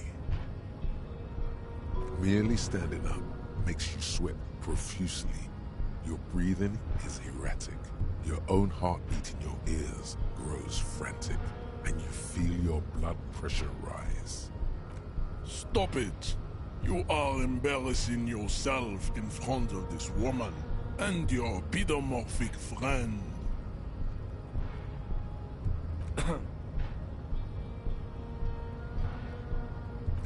This display of weakness may appeal to older women with a stronger maternal instinct, but it is a liability here on Battlefield Martinez. Jean-Luc, his body is betraying his degeneracy pretty hard. Maybe you can ask him to leave. You have succumbed to Al-Ghul. You reek of it. An invisible sword of Al-Ghul emerges from your throat. You cannot see it, but others can. It is making the woman in my company sick. Your mouth moves, but the one who speaks is Al-Ghul. You are but a vessel for the Ghul now. Very little of yourself remains. Occidental Haplogroup B4 is done giving orders around here. The influence of the Sandwich race is waning.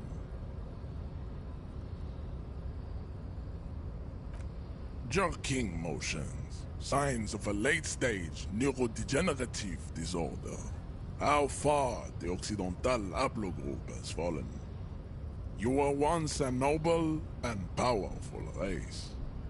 You gave the world eugenics, electricity, and powerful weapons of war like missiles and aerostatic aircraft. You made great gains in metallurgy, race theory, and statecraft. You dominated lesser cultures, like the deformed Hemians and the inexplicably potato-obsessed Quakers. But now your ascent to the genetic summit has halted. You are obsessed with sadness and with frivolous pop culture. You will be superseded. Isn't that right, babe? It is, baby, yeah. You know it. There is a button right behind him, just out of reach. It must be the one that opens the door to the harbor.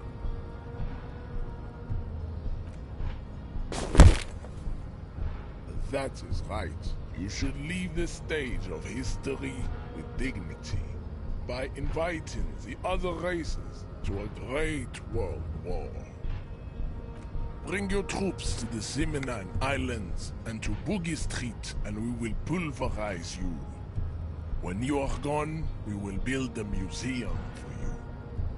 The walls will be lined with bottles of Al-Ghul, your beloved beverage. Inside... This is your chance. He's talking. Rip into him with a punch and catch him off guard. No, don't rip into anyone. You're sensitive. Remember? Communicate.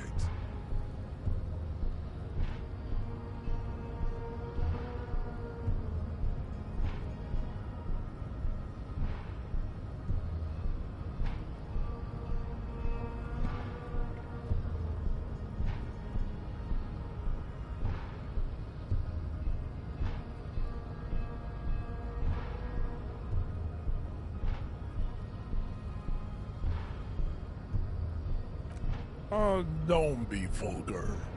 White or not has got little to do with this.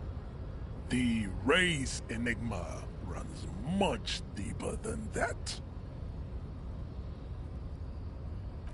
Mr. Clare is a man of vision and means. He has the will to confront polycultural capital, something your race, naivistic communists, never did. Also, to serve is noble. It takes discipline.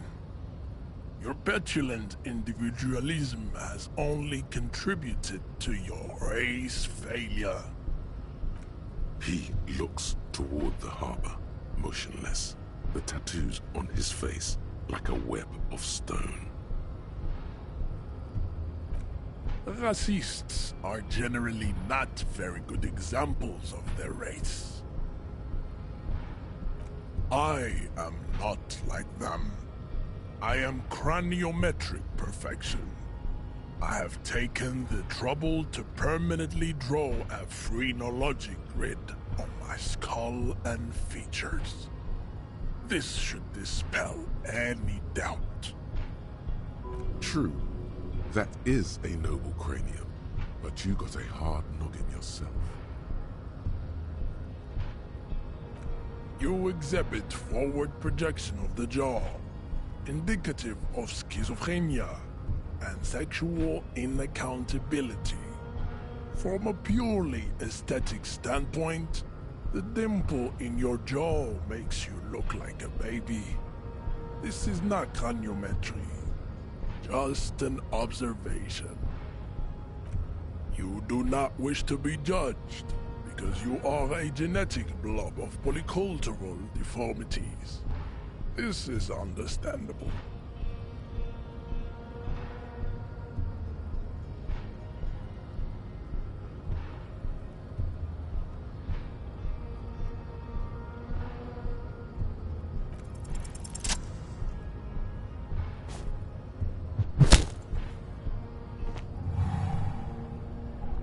Just like that, instinct took over. A solid strike straight into his throat, into the cartilage. You could swear you felt the soft palate break.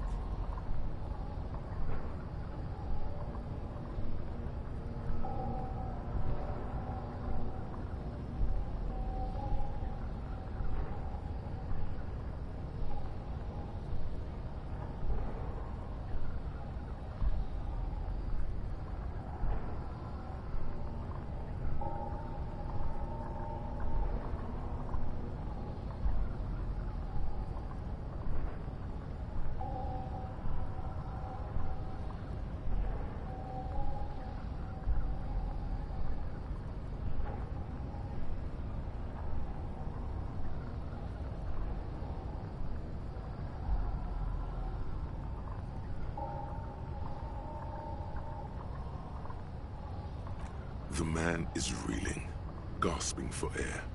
Time stands still around you. In the distance, the sounds of the harbor are falling silent.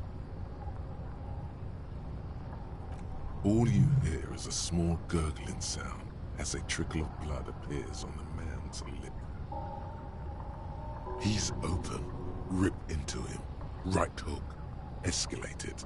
Get intimate with him. Bring the hurt closer.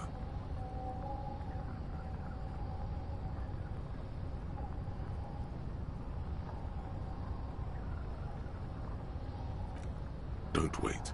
You've only got a millisecond. He's coming too. Time is breaking loose from the stupor. His left hand curls up into a fist. That fighting pose. Watch out. He's expecting the hook.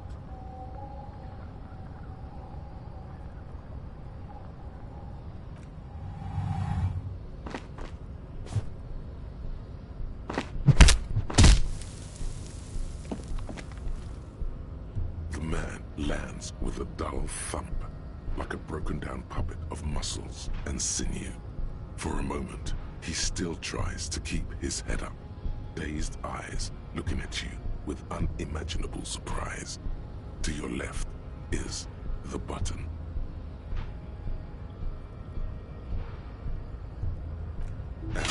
slam your fist on the button, the man collapses entirely, his head rolling to the side. Looks like you're the new measurehead now. Her voice is surprisingly calm. No one is the new measurehead. Let's go before he gets up.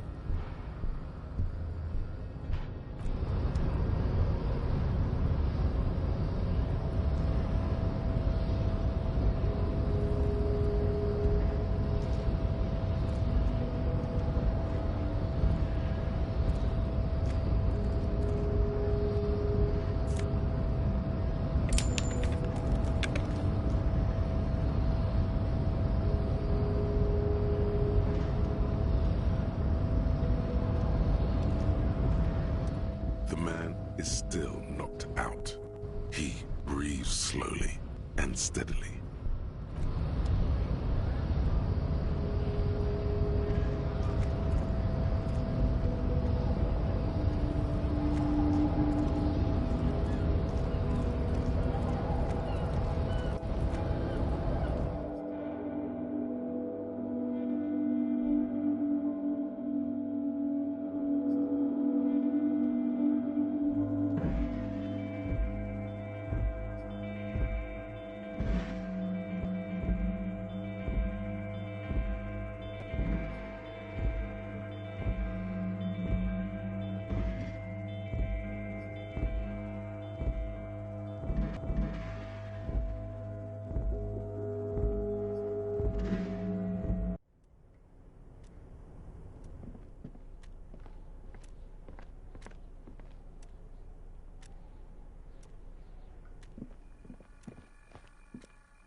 The front of this quarterly journal features a large satirical portrait of the late King Friesel.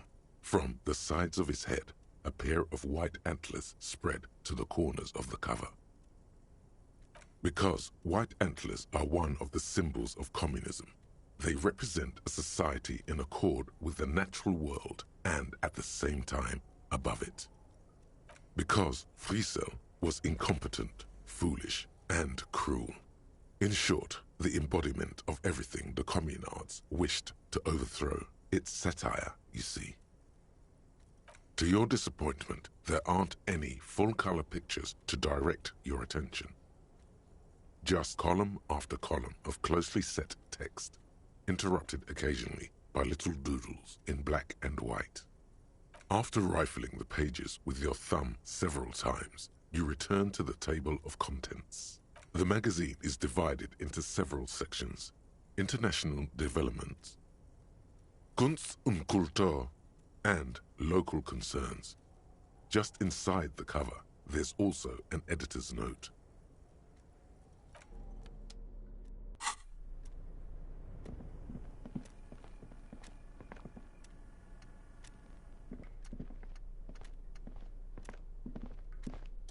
On second glance, someone has forgotten to properly close one of the drawers. It's unfortunate for the Union to just leave their paperwork lying around like this. Let's see what's inside, he thinks. The drawer opens smoothly. Inside is a well-organized selection of brown folders. Hundreds of documents containing logistical data. Two kinds of transactions stand out. Materials coming into Revachol from the outside world, from Muindi, Grad, and even Ilmara. And the same materials being handed over to companies inside Revachol. Kuron, Coal City, La Delta, and Jamrock are listed among the many districts where the imports are being sold. It's hard to make sense of this thicket of company names, dates, quantities, and percentages. You try to focus, but the lines are getting blurry.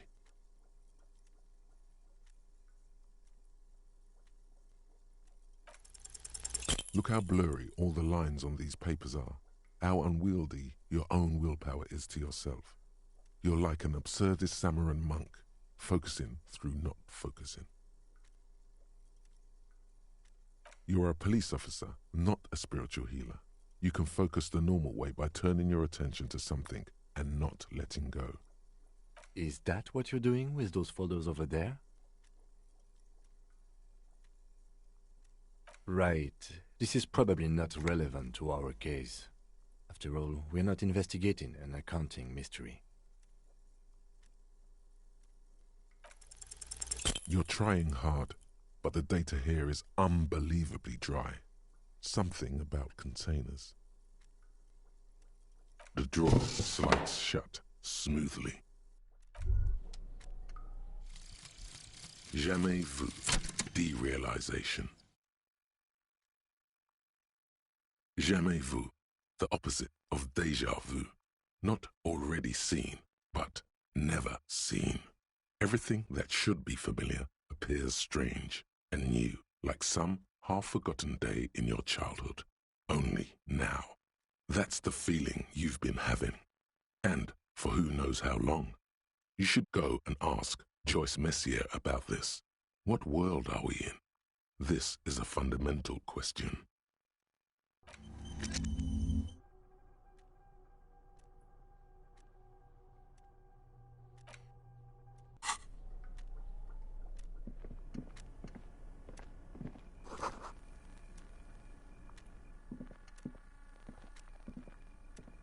An imposing combination of a punch clock and a payphone is looking down at you from the wall. A note on the side says, "Tokens unavailable due to strike. Use change."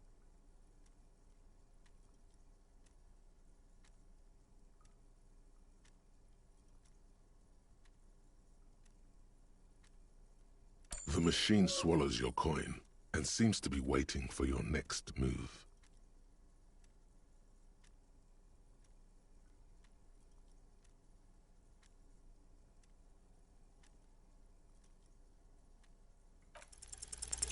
It's unclear whether you actually have muscle memory. Right now, your finger is just drawing vaguely occult patterns in the air. Undoubtedly, no. Sure, why not? Muscle memory is a tricky thing. Nothing tricky about that. You just do, fail, repeat, until it works. All it takes is motivation and practice. The already familiar cold touch of plastic.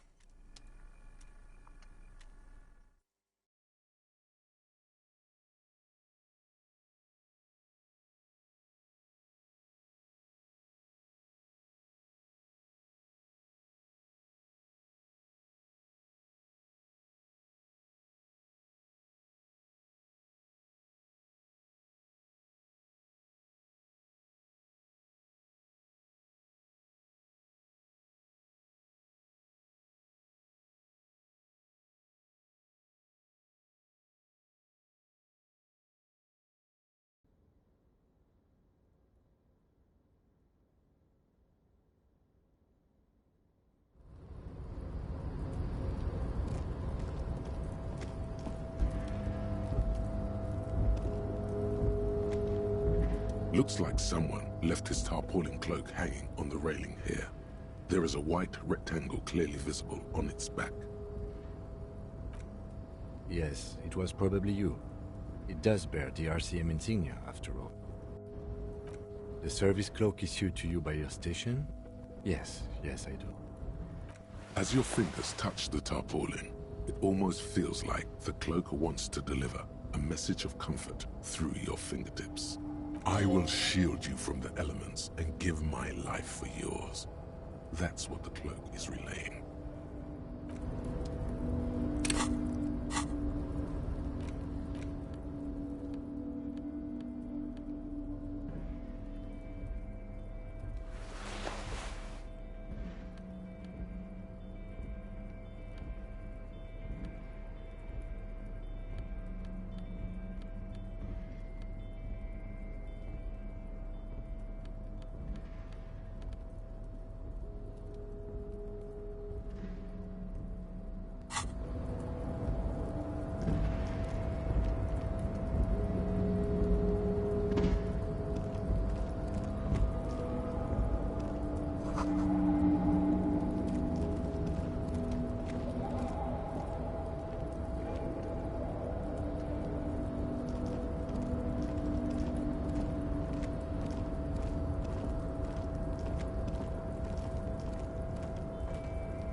This is the night watchman's booth. The name on the door reads, René Arnaud. Listen, it's okay to take a few minutes to yourself. Sit down and have a breather. If you must. But please hurry. We are pretty easy to spot up here. Nothing incriminating catches your eye. The cabinets are clean and their sparse contents meticulously organized. There's a framed photograph on the table.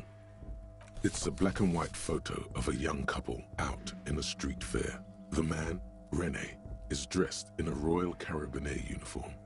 The girl is young and very pretty. She is smiling playfully at the camera. René looks like he's about to smile. This photo must be tied to some good memories. Why did you take that picture of René?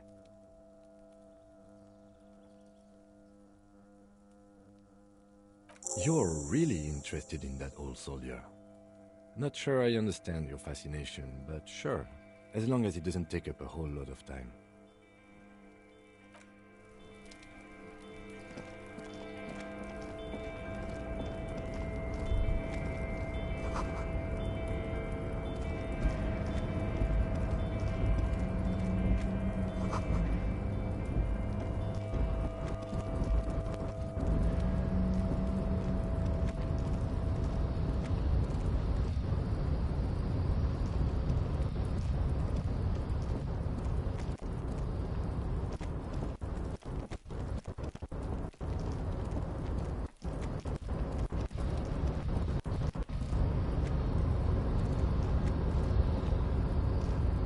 A rusting control panel with several knobs.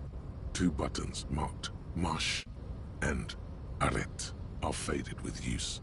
It seems to control the large crane above. A container is attached to its hook block. Marche. On. Arrête. Off. With a loud grind, the crane shifts overhead, moving a massive metal container through the air.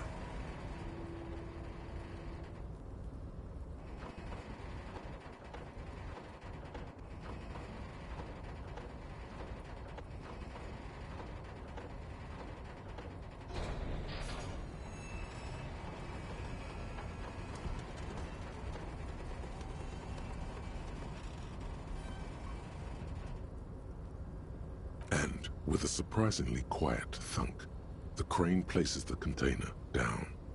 The harbor sleeps as the strike rages in the distance. The crane can rest again, now that its purpose has been fulfilled. Moving this container, of course. For this purpose it was built. For this purpose it has acted. And now it will rest. I can't see how that was worth the wreckers, except for seeing the crane in action, which I admit was satisfying. The crane does not return to its original position. It does not.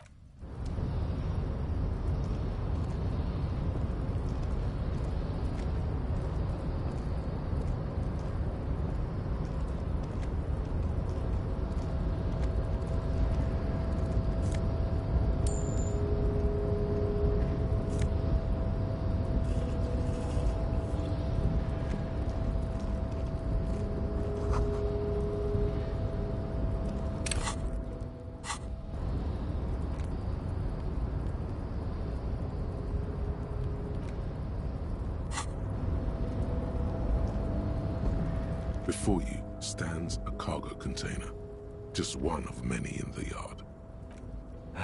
Is this like your thing with that wall again? You do? Because I don't. There are a million containers here. Why are you fixating on this one?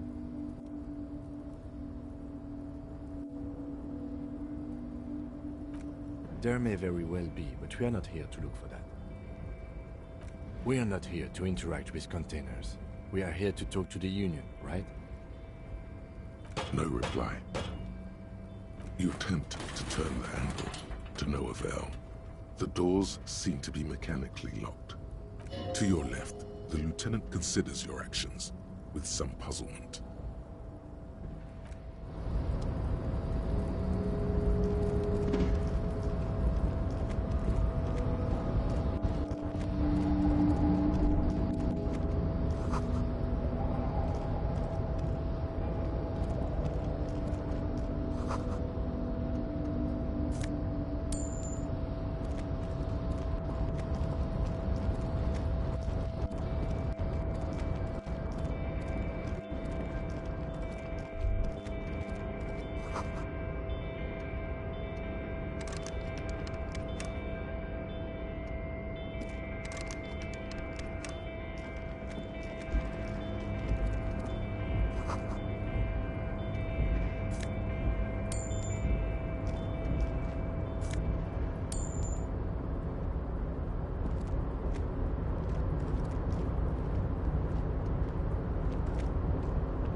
Container, container, I'll turn you nice and red. Container, container, put the logos on. The accent is so thick, it's impossible not to notice he's Ubi, from the vanishing peninsula of Ubisund on Muindi. Container, container, used to be Wild Pines. Container, container, now belongs to Everard. Everard, he looks after everyone. Huh? Well, hey there. How can I help you, mister? The look in its deep blue eyes is as sincere as you've ever seen. Kind of makes you feel like an arsehole for no apparent reason. I see you are not a Union man, mister. Did you get lost? You're not one of them scabs, are you? I mean, I don't personally mind. Folks is just folks, you know, and folks gotta eat. Just some of the other guys don't look too kindly on the scabbing kind, if you know what I mean, mister. Oh yes, born and raised in Irish, mister. Mum had to leave my dad after he got a bit violent. Took us here to the new world. I was about 10 then, too old to lose my accent then. People say us Ubis are up to all sorts of trouble with sheep and other animals and whatnot. I just want you to know there was never any of that where I come from. No, sir. Those are just nasty rumors. Thank you for clarifying that, sir. Oh, I'm just making some covers for them containers here. Yes, I am. Yes, I am. So it's easier for the crane operators to spot them. Sure, mister. About what? Oh, most of the guys are down at the gates, keeping the scabs from coming in. We're on a strike. The whole union is. You don't have to work when you're on strike. Ha! We haven't worked for 2 months now. So no one is working? Not everyone is down there, of course. Mr. Evrard is in his office, where he always is. And Jean-Luc is guarding the gate. But Titus and his boys got into some drunken trouble and Evrard sent them on a nice vacation. For a week or so.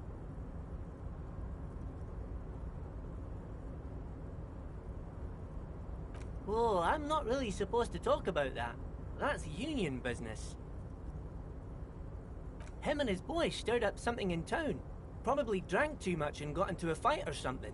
I heard Mr. Evrard telling them to take some time off. Don't go all bad cop on this simple, friendly fellow. I guess the boys got a bit too rowdy and had to let out some steam. I don't really know the details. That's just how boys are, you know. I haven't been in a fight since I was in middle school. Easy, Leo. Let's keep this on the hard ease.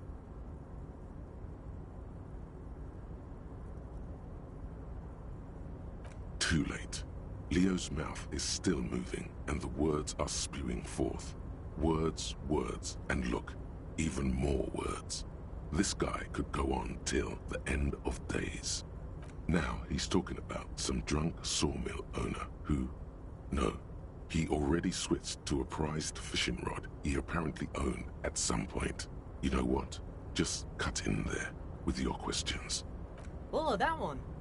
That should be empty as far as I know. Lots of containers here have nothing in them.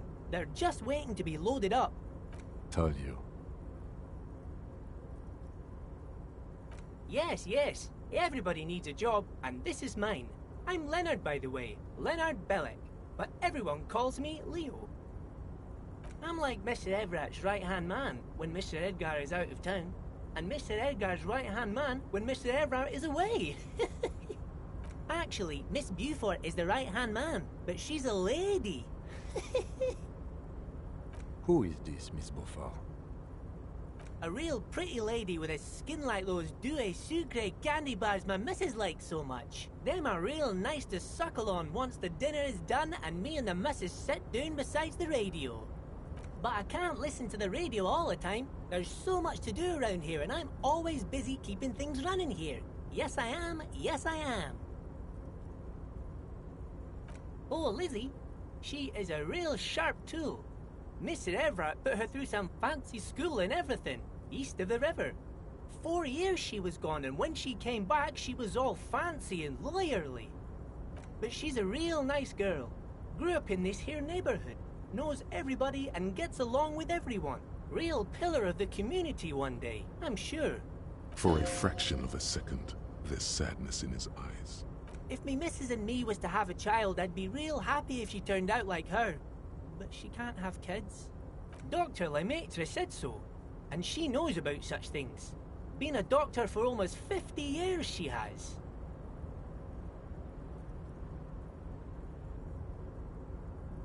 Yes, this place really seems to run like clockwork. Keep it up, Leo. Well, thanks a lot. Coming from you, it means a lot, really. Sometimes I feel some of the guys don't really get how much I bust my ass for them here. But you guys are alright. The white rectangle on your clothes might not mean an awful lot in Martinaise, but the recognition from an authority figure made Leo's day. Oh, you want Mr. Everett then? He's an awfully nice fellow, he is. Him and his brother are both nice fellows. They've lived their entire lives in this here neighborhood. Guys like Mr. Everett and Mr. Edgar, his brother, are real good guys. Made Martinaise what it is today. Mr. Everett and Mr. Edgar and I went to the same school we did when we were boys. Oh, Mr. Everett is where he always is. In his office, of course. Bye-bye now.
Before you is a walrus of a man seated behind a large desk. He looks up from his work, not the least bit surprised to see you. With great effort, he straightens himself up in his chair, yet says nothing. He simply stares at you, with a mixture of expectation and impatience, well bottled. Welcome, Mr. Dubois, Mr. Kitsuragi. It's good of you two to stop by. Please, have a seat. I'm Everard Clare, head of the Debarders Union here in Martinez. I'd offer you my hand, but unfortunately my health prevents me from getting up. You understand? He looks extremely comfortable.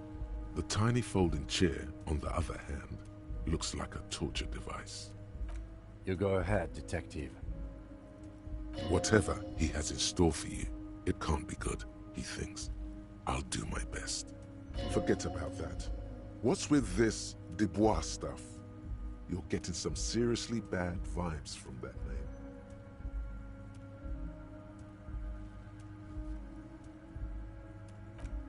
Please, Mr. Dubois, let us converse in a civilized manner, as equals. Take a seat. I insist. Excellent, Mr. Dubois. I can see that you're a reasonable man, and reasonable men can be of great use to one another. So tell me, how can the head of the Debarders Union help a representative of the Revachol Citizens Militia today? The chair you're sitting on has got to be the most uncomfortable chair in the world. It's violating your backside. Oh, by the way, I heard you got a rather rude reception from a certain Lawrence Gart. Some people have no manners, it pains me to say. This should take care of that nonsense. It should be sufficient to cover your expenses for a few days and patch over your differences with a cafeteria manager. Go ahead, take it. Wow, that's 25 real. That's good money. You need it.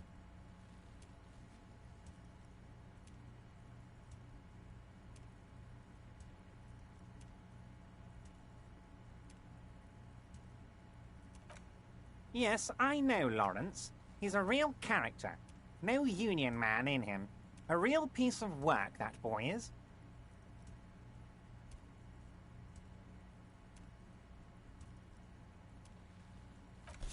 Is there anything you'd like to say to me? Or... No.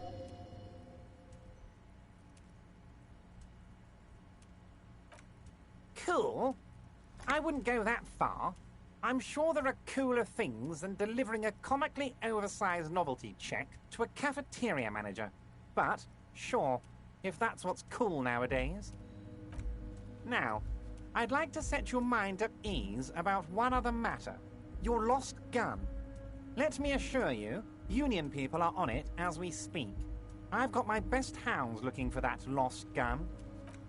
His slug-like lips move, but all you hear is an echo. The world is swallowed by a black hole of fear. Only two words escape its gravitational pull. Lost and gun. I know everything, Harry. Right now, I know that you're worried. Don't be worried. Everything's going to be all right. It's not like you left it loaded. You didn't lose a loaded gun. Local children aren't out there playing with it right now, pointing it into their own mouths. It's in a safe place. I just know it. I have a feeling everything's going to be all right. It was loaded. There were 2 bullets in it. You always keep at least 2 barrels loaded.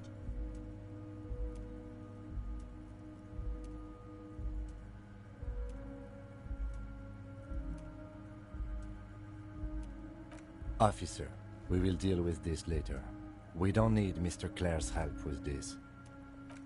I wouldn't be so sure about that.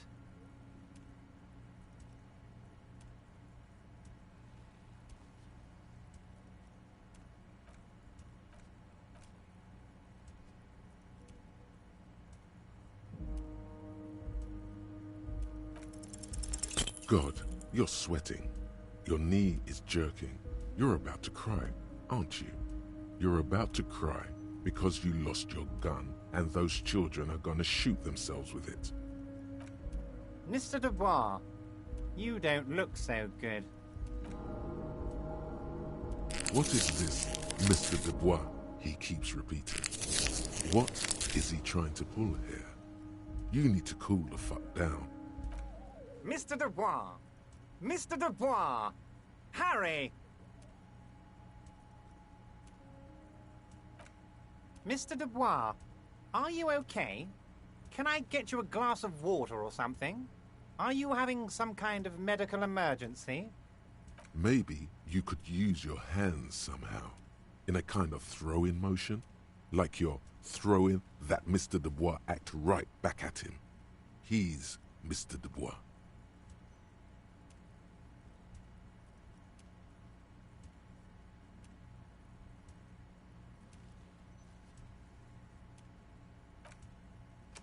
What an odd demonstration of...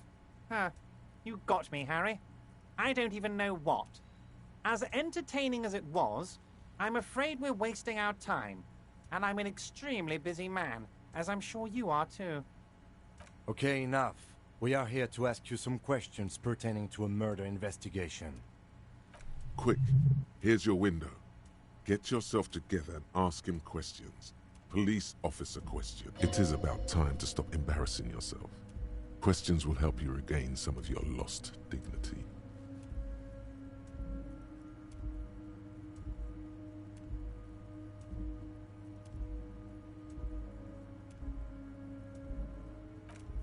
Oh, of course. That's your main thing here. That's why you're in Martinez. I know everything that goes on around here, and I would love to discuss it with you. I mean, it's no secret that the lynching is connected to the strike. So much to talk about. Honestly, it's been weighing on me so heavily. I understand you need to interview me. But there's a thing that's been keeping me up at night. I want to talk about the hanging. I mean, if we could just calmly talk, exchange information, we could blow this thing wide open. Yes, that sounds good. Let's do that. But I can't think straight with this thing weighing on me. You're police officers, aren't you? I have a crazy idea. You guys are basically door-opening machines, incredibly talented at opening doors.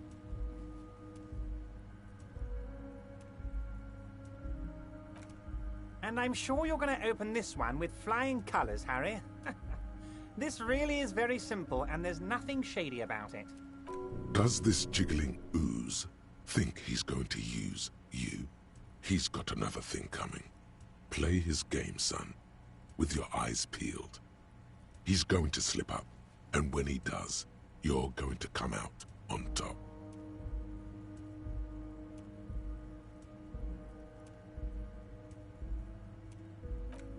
Oh, no one's. It's just a weasel. A weasel lives there. Nothing for you to worry about. A loud blabbering weasel. When weasels feel no one is watching, they start acting foolishly. Just go there, unlock the door, and leave it open. It's been such a burden on me, Harry. I just want this to be over so I can discuss business with you. Harry, I'm a very busy man, and more importantly, I don't have that extraordinary physique you do. You look like you could run around all day. You want to send someone a message that the police are working for you. I repeat, I'm a very, very busy man, Mr. Kitsuragi, and therefore I must occasionally enlist outside help. So what will it be, Harry? Harry, my dear friend, I am what people call a local bigwig. I know everything that goes on in Martinez.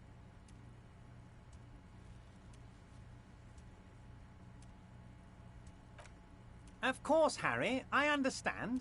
But if that's the case, I don't think we'll ever find your gun. Even worse, we won't be able to speak like equals about the murder. Perhaps this was just bad timing for you. Know that you can always come back to me. I really hope you do. For your sake, my sake, and for your gun's sake too. Yes, we both understand what you meant. This may be the only way, he thinks. I won't hold it against you. In fact, we probably should reconsider later. Am I going to ask? Hell, Harry. You spin-kicked my strongest man in the face. I saw it from my window. Would you ask a man like that how he got into your container yard? Don't worry, Harry. Between you and me, I'm not a huge fan of his race thing, but the Union did not get where we are today by frowning on eccentricity. Anyway, I assure you, I am a very well-informed man. Information reaches me before I even get the chance to request it. My dear Harry, there are literally millions of containers in this harbor. I couldn't possibly remember what's in all of them. Harry, you smooth-talking son of a bitch. Time is a precious resource, and I don't have enough of it to count containers with you. Smooth talking. Maybe that's the way to go about opening the container. You should at least try convincing it. Oh, that's very nice. I haven't gotten around to her yet. I'm very, very busy, you see. I hope you're getting along. One thing I want to make very clear, Harry, is that this is not some kind of union versus corporation situation. Everyone is just pals here. Yes, we're all trying to do what's best for Martinaise. Don't feel like you shouldn't work with her just because you and I are such good friends. I'm not a jealous guy. Whoa, that's so nice of him. Suspiciously nice.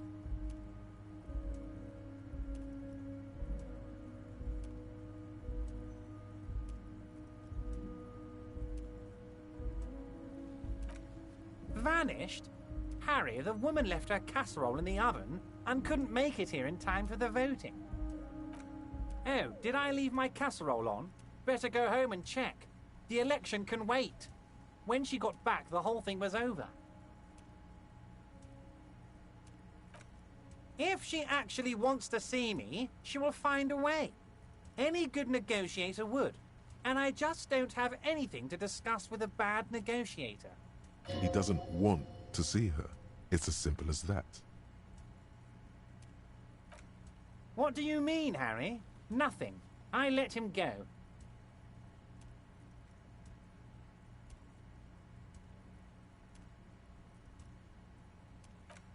He's an old man, Harry. I wanted him to spend more time with his family. God knows how long he's got left. Harry! I have little people in my organization. I would never call someone a midget. What is this? Honestly, I'm beginning to think you're a midget, Harry.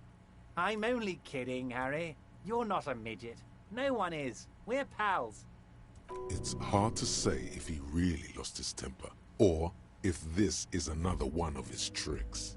This man almost never angers visibly. I'm just a nice guy, Harry. I wouldn't be where I am now if I wasn't nice. Politics is all about emotions, and I want you to have positive emotions when you think of me. Okay then, positive emotions it is. You like positive emotions. Of course, Harry. Let me just assure you one more time. It's perfectly okay to share anything we discuss here with this Joyce. This is a completely transparent organization. I have no interest in what she is doing, but I myself have nothing to hide. Your business is your business, and I respect your privacy. Just remember, none of this is secret. Tell her about all of it. My brother's picture, my singing swordfish clock. Tell her how overweight I am and how I'm helping you find your lost gun. Tell her about everything.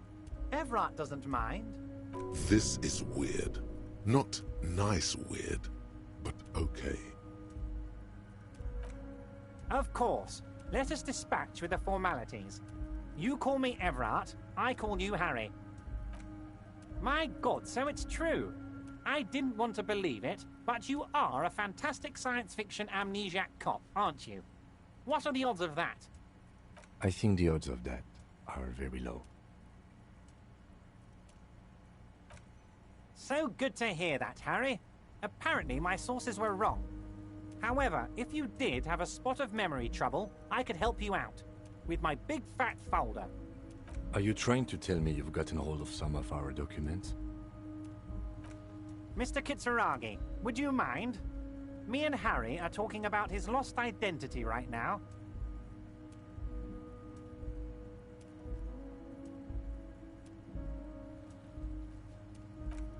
Ah, this? My friends in your organization gave it to me, Harry. I find that very suspicious. May I have a look? I'm afraid this is meant for Union eyes only, Mr. Kitsuragi. I'm sure you understand. Please continue, Harry. It's Harry. Harry Dubois.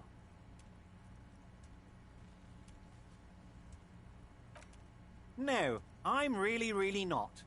You are Harry. And I can work with you, Harry. Now, what else can I do for you? But of course, Harry. Your precinct is the 41st and you live in Jamrock. You're a Jamrock boy. A long way from home, but that's okay. Family?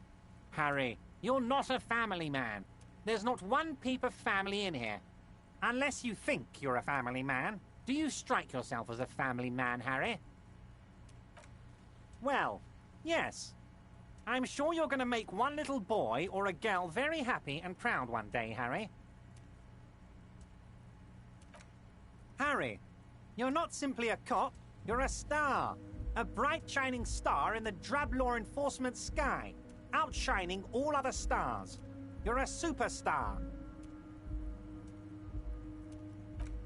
Of course I do, Harry. And I'm gonna help you shine. I'm gonna put you on all the big stages. Your name in giant neon letters. Harry Dubois. Of course, Harry, of course. Let's not linger on personal details and amnesia. Yes, your lost gun. My best men are on it. They're turning every stone, searching every playground, asking kids, grandmas, everyone. Your gun will be found, Harry. Let me assure you of that. It's just a matter of time and effort. The only way to find it seems to be working with him. He might even be holding your gun hostage.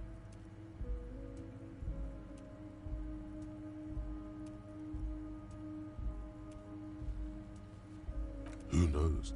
Only one thing is certain. If you work with him, you're going to get it back. And working with him might be the only way to do it. Harry! I was only trying to be tactful. A lost gun is a dangerous thing. I can't have it around in my neighborhood. Kids could be playing gun roulette with it as we speak. Teenage gangs could be arming themselves. Get a hold of yourself, Harry. I assure you, we are working on locating the missing sidearm as well. The lieutenant is concerned about the lost gun and feels that the fact you haven't prioritized looking for it is unfortunate, if inevitable, and doesn't put the RCM in a good light. Excellent, Mr. Kitsuragi. That's excellent news. Looks like we have a friendly gun-finding competition on our hands.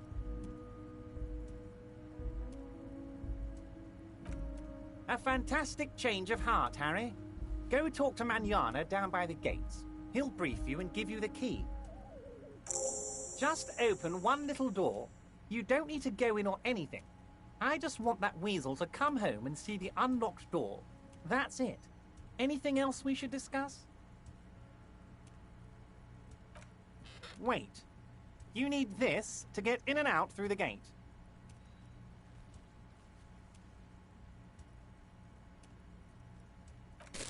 Here, you're one of us now. A real red and white Union man. Take care, Harry.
You're back before the cargo container. Its drawer has not lessened since you were last here. If anything, it seems to have grown slightly.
The already familiar cold touch of plastic welcomes you as you pick up the handset.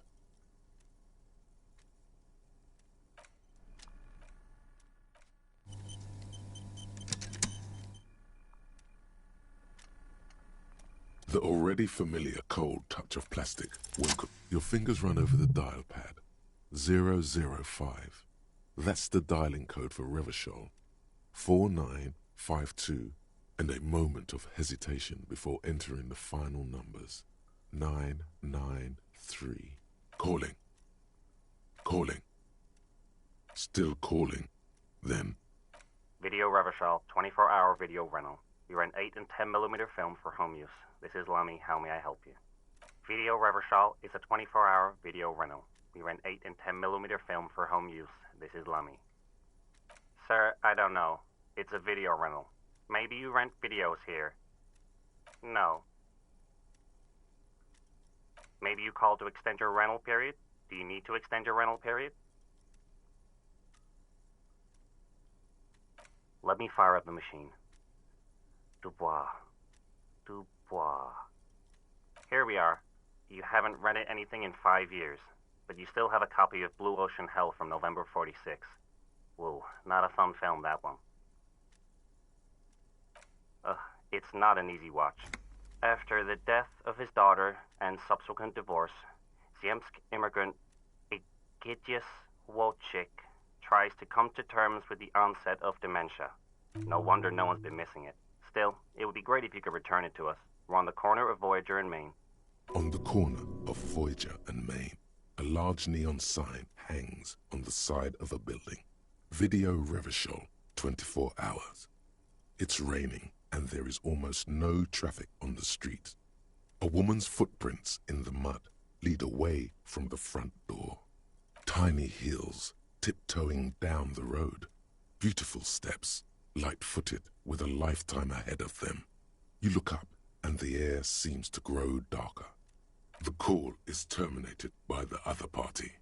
You're left with the discomforting sound of the disconnect tone.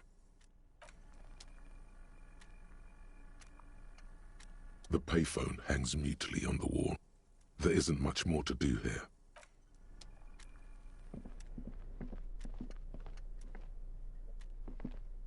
The file cabinet stands steady as ever, and the unlocked drawer slides out. The drawer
not presume this has drastically altered our race dynamic.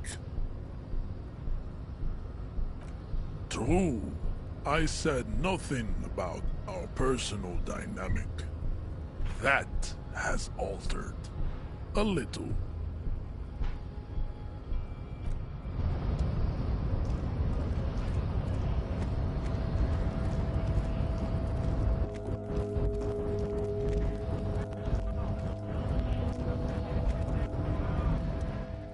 So, how'd you like our harbor? It's but a rest area on the path leading across open plains. Right. You talk to the boss, eye to eye, like men of the plain. If you have any more questions, I'm set to talk. The mercenary, eh? Who could have killed him? That's indeed the question. Why even do such a thing? The man whispers a jaunty tune. A coastal breeze ruffles his hair. A key, huh? What door is this key supposed to open?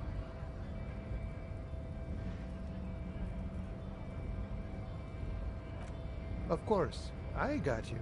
You don't know anything. I got that key right here. And let me tell you, it's mighty good of you to help us out during the strike. Working class solidarity, as they say.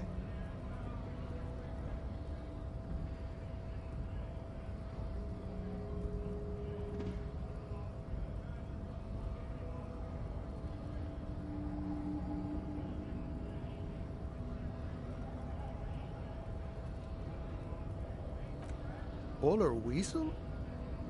Oh, I know what you mean. I'm pretty sure he's actually Occidental, though. So you're gonna be committing fratricide, my racist friend. What you're looking for is a basement door behind the greenhouse. That's behind the whirling in rags. That's all I know. Our organization is what you call compartmentalized. Means we keep out of each other's business. Okay, but where did you get the key from? The janitor gave it to me. Nice fella. We talked about life and things that really, truly matter. None of this mess we're in. This jiving and juggling. What's it for? To feed our children, I guess. I'm more of a philosophical dock worker. I like to talk about the big picture stuff. Who I am, who you are, what we are fighting for. We're negotiating our share. Aye.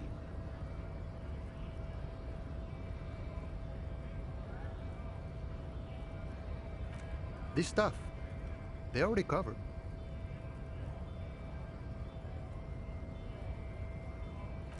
Never grateful. Were we ever grateful, we'd have nothing. You fight for every piece. All of it. However, right now we want all the harbor workers to be on the company's board, so they could take part in the decision-making process. I think it's best you make up your own mind now that you've met him. In my eyes, he is a capable organizer and a decent businessman. I guess you kind of get to be the village chief. He oversees the harbor, makes deals with the owners or other relevant parties, watches out for his own. By that, you mean corruption? By heavens, why would he not be corrupt? We live in a harsh and disordered world, see? And in this world, the old man is corrupt for our benefit, and we know it. Appreciate it even. He is, personally, not too lavish. He is reasonably lavish, sure. That's his prerogative. It's not like you want a saintly demeanor on a corrupt motherfucker. That would be a manipulative illusion. Besides, there are no non-corrupt systems in the world anyway, and moralism is the most corrupt of them all. No. I don't think I'm a communist. Seeing something of value and saying I want it all to myself is a much older and simpler notion. No science to it at all. Even a weak child can think it. The only things holding someone back are I can't and I shouldn't. Just the way the world works, boyadero. Sure, I've had the necessary free time. Fortunately, there's always time. The look in his brown eyes conjures up an understanding. For him, having command of his time is the most important thing. It all comes together now. The way he speaks about scabs, his general attitude. He's a follower of a 500-year-old Franco-Nigerian Boyadero code, itself an appropriation of Vespertine cool. That of a noble peasant or a traveling herdsman. True to yourself, independent in your actions, loyal to your friends. No. No. The man sits on the railing, his hands reaching far and wide, yet it feels as if he could effortlessly go even wider. If... Hey. Psst. Psst. Hey. Yes, you. Word on the street is you're ready to start building communism again. You keep saying things like, down with the bourgeoisie, eat the rich, sodomize the landowners, impale all people who have more than 25 real in their pocket, literally murder all human beings regardless of their political beliefs. That kind of stuff.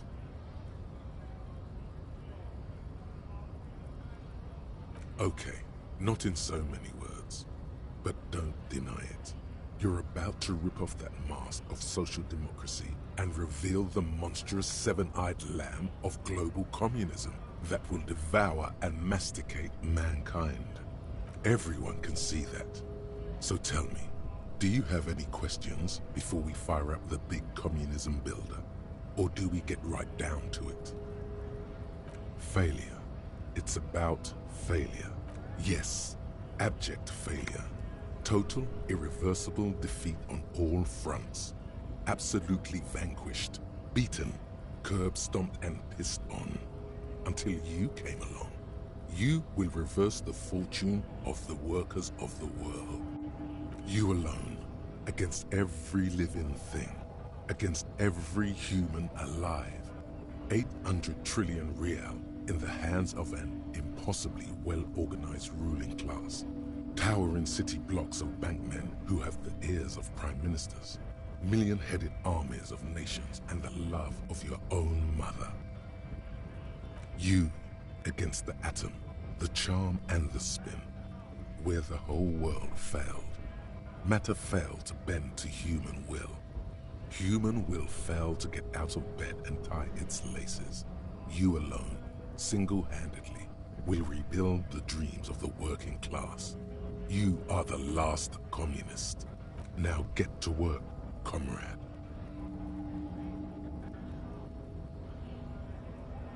Oh yeah, get the firing squads and the animal wagons ready. Too late to back out now. You can't make an omelette without breaking a few million eggs.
Is this about the questions again?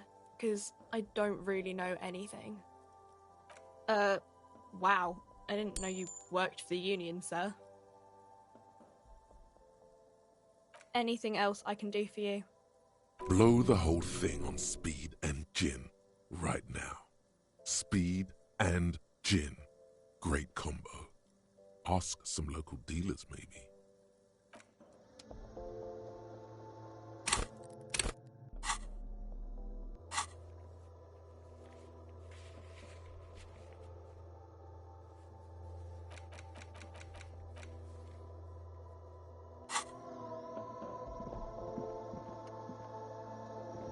The tear machine stands in the corner. A sign says, "Your bottles clunk into the machine, and the money. Do you know what you should do with that money, kiddo?"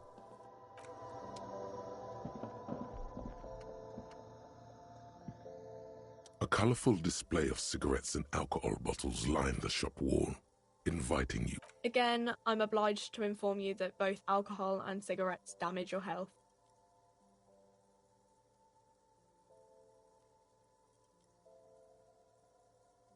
Here you go, mister.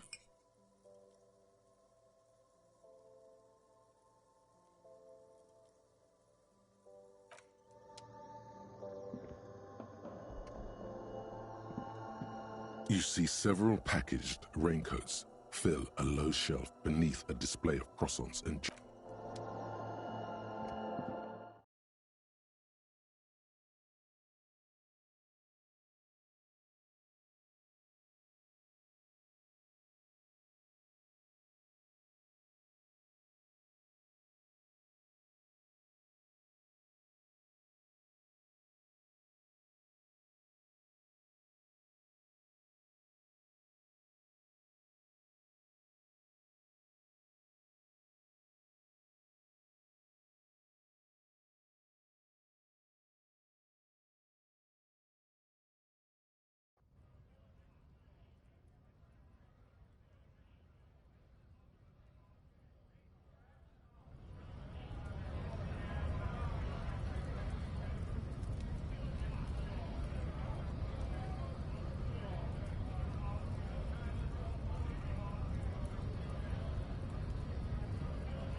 Well, hello. Someone seems to have found himself a bottle of alcohol. Here's where the magic happens.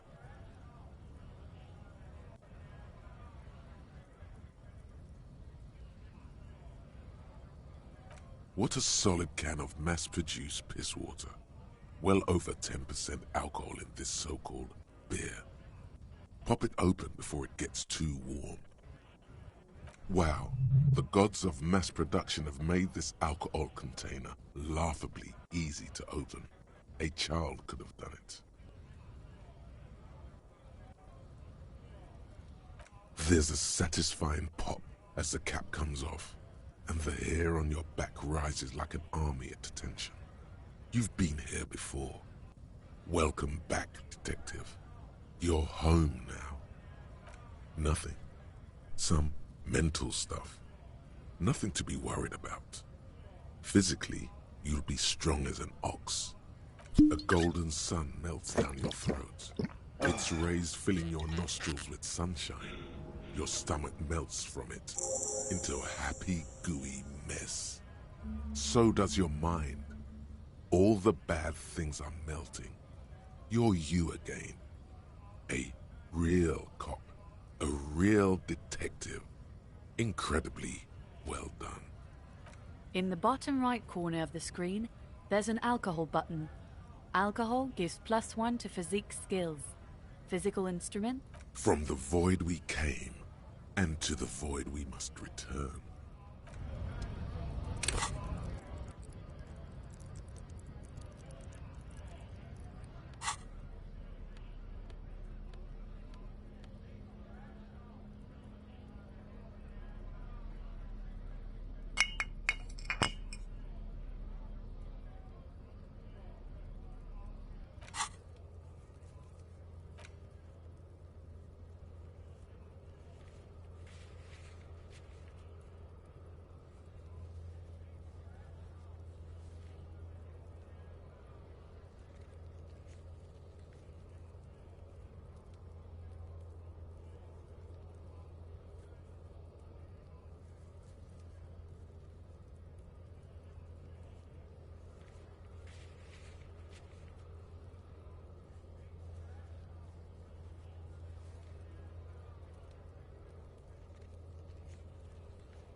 Evening, officers. A burly man hangs out by the waterlock, carving up a generous serving of salami with an old hunter's knife. His eyes are fixed on a man stranded on the other side of the waterlock and on an enormous billboard that has fallen down into the canal between them. His posture is relaxed. Despite his powerful build and a knife in his hand, this man resorts to physical intimidation only infrequently, if at all. My friend Barry the Butcher is stuck on the other side of the waterlock. I'm keeping him company and eating his salami. From the corner of your eye, you see a man in a yellow shirt and grey overalls waving at you from across the canal. He seems disappointed about the wreckage on the waterlock and the salami. Very good stuff. Anything I can do for you, officer? I wasn't here to witness it, but those look like tire tracks on that sign. Weird, huh? Then again, plenty of daredevil drivers in Revachol. Too bad it also takes a year and a day to repair anything around here, especially a waterlock. The rest of the coast is closed off till then. Sure thing. Want some too, officer? Why not?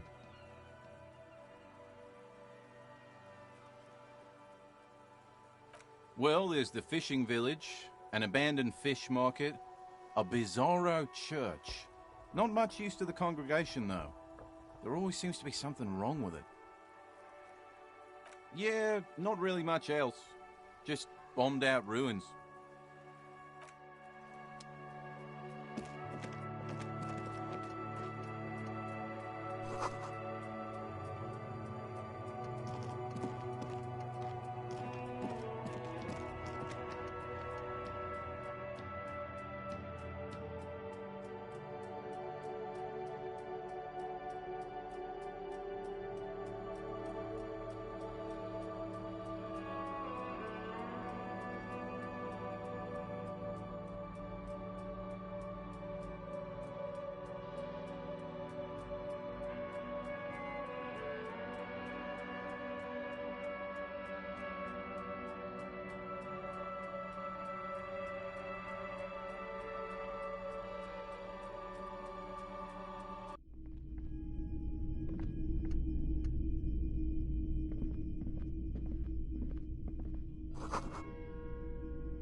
A typical Martinez streetlight sits among assorted floor and table lamps.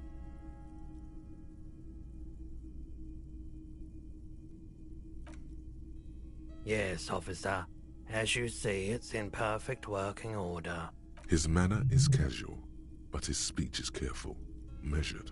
He wants you to know that he has nothing to hide. It was brought to me to be altered. We are not here to investigate the theft of city property. You have to admit it's rather clever what he's done with it. The light pole has been carefully cut, and the wiring has been redone and attached to a standard indoor plug. The light buzzes faintly, but persistently. 700 real. A bargain, I dare say. A bargain? No, it's not.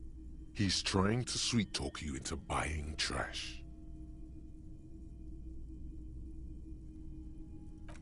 There's also the matter of rewiring, but the most important transformation is the light's placement among ordinary indoor fixtures, which has adjusted its morphological field. The light became suitable for use inside the home just a few days ago.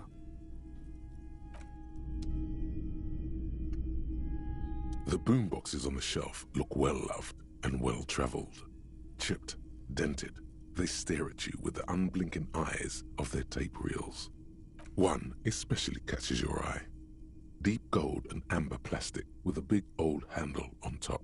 A classic boombox that says Stereo 8 approved. Just make sure it works before you buy it.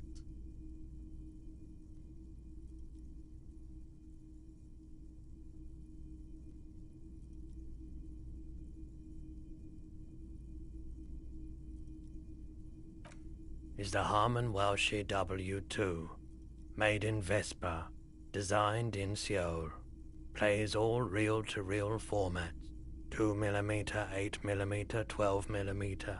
It's even got a little radio in there. It'll set you back 12 real.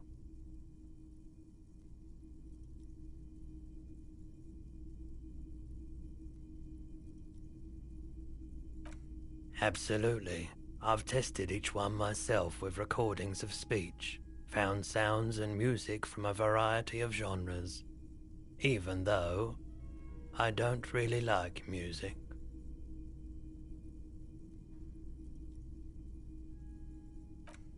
If police work means playing tapes, sure, you can use it for that, or any other time you'd need to play a tape.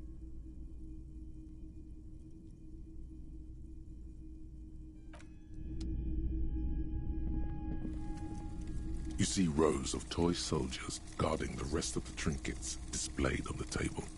Some on horseback, others in rags, others yet in bright blue uniforms.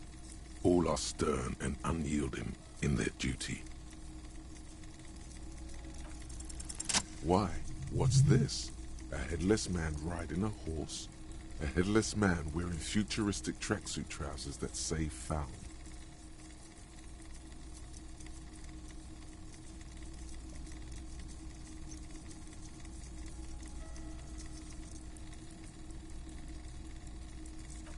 Oh, that's the Headless Phone Rider. The Headless Phone Rider. It's an urban legend about a man who rides the streets of Revachol sporting a fawn tracksuit. As you see, he's missing his head. 50 cents. Bargain price. I'll throw in the tiny cap too. I think he's looking for it, or something. That part of the story has many interpretations. Did I mention that this figurine is supposed to be lucky? Always carry it with you. That was a very smooth salesman's grin that almost comes off as earnest. You should learn from him. Big men on big horses, clad in lamella armor and carrying flintlocks, the kind that would mow down a line of enemy soldiers in the blink of an eye. Franco-Nigerian knights. I used to be very serious about these guys. A long, long time ago. They're not all blue. These figurines also wear gold coats and caps, complemented by orange trousers. They are variously posed, wielding swords and rifles with bayonets. This is what the loyalists looked like, yes, at first. Then they wised up and got camouflage. Which ones? Ah, those. Yes, they are. I find the paint job a bit gaudy, but children like the bright colours indiscriminately. This set of soldiers isn't meant to look impressive. A few have rifles, but most of them carry pistols. Some even shovels and tall sticks. You're probably talking about the revolutionaries, yes? Yes, they are soldiers, revolutionary soldiers. I think their poverty has been exaggerated for effect. When you place them next to the royalists, it doesn't seem like they could possibly win.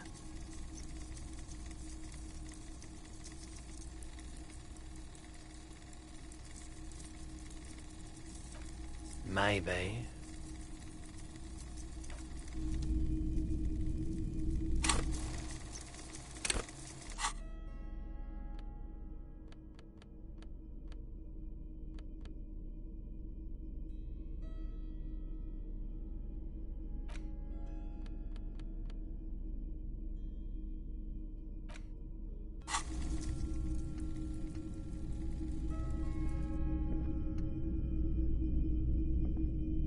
It's not often that I see officers from the RCM in my pawn shop. What can I do for you? His courtesy is not insincere, but he prefers being alone with his projector, just watching the movement of light across the walls of the shop. I haven't had any problems myself, though some of my customers have complained about inconsistent law enforcement. Who are your customers usually? All kinds of people come through here. Locals, travelers, people looking for a deal, people looking for a keepsake, people who are terminally bored. As you can see, I have a wide selection of goods for everyone to choose from.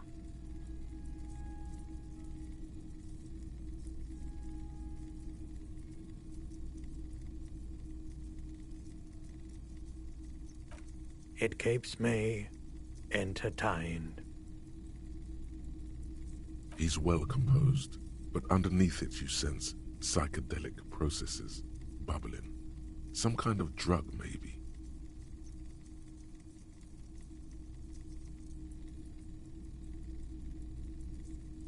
Entertained? He might be high. If he is, on what?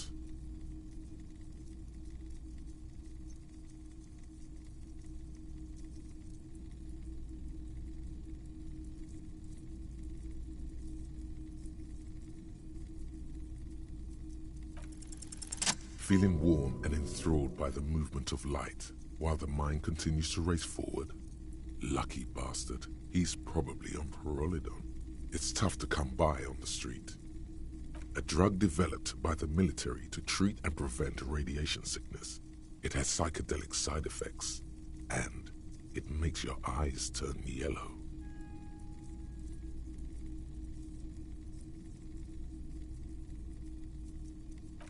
Why on earth? These are prescription. I can't really see without them. There's a note of indignation in his voice. Interesting.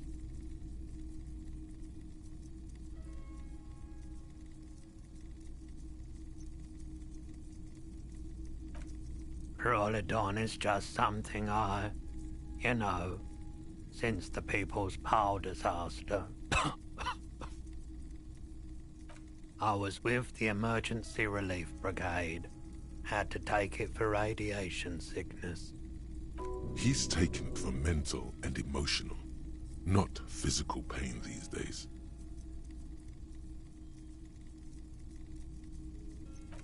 There's a reason why everyone's tried to forget any of it ever happened, and why no one has tried to repair or replace the pile. So much disappointment, and early deaths. Cancer mostly. And we knew all that was coming even as we were cleaning up as best we could. No one's. Everyone's. So much bitterness. A bunch of poor people built themselves a primitive nuclear reactor, hoping for the best. What do you think is going to happen? A bad idea. Some poor leftist built a particle decay generator in hopes of bringing affordable electricity to underserved communities. It malfunctioned. Radioactive waste everywhere. Probably some of it in you too. We were an all-volunteer force, self-organized, tried to help the fire brigades contain the spill. Tough son of a gun, this one. Respect. I lived by the river since I was a small boy. The Esperance. Didn't have the art to let it all go to shit without trying to do something to help out. There wasn't much the volunteer force could do, however. We wasted years in the river mud. Years getting sick. The cleanup happened 15 years ago. I was young then. Later, my second aunt died. Left me this shack and all the assorted junk in it. So I came to Martinez, people told me don't go there. It's a shithole. I said, people, we just had a nuclear pile meltdown. I'm gonna get as far away from Forburg as I can. Still in the same city, but... I like the theory more than the story. Outward movement, not vortices. Yeah, you gotta get in on those vortices, my man.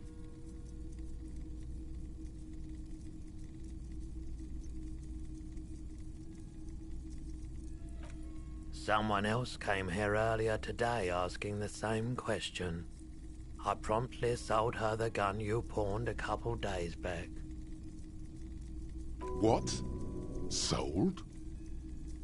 The lieutenant shifts from one foot to another. Alert.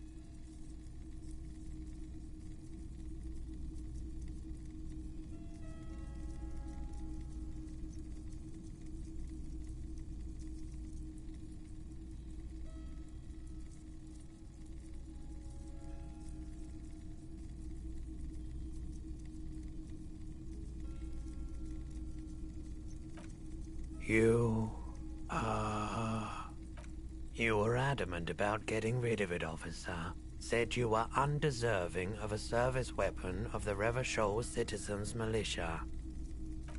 And I don't like keeping guns around the shop for long. Off-the-charts photon emissions. The unhealthy kind.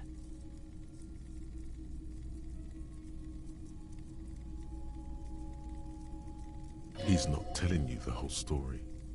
It seems he's trying to spare you.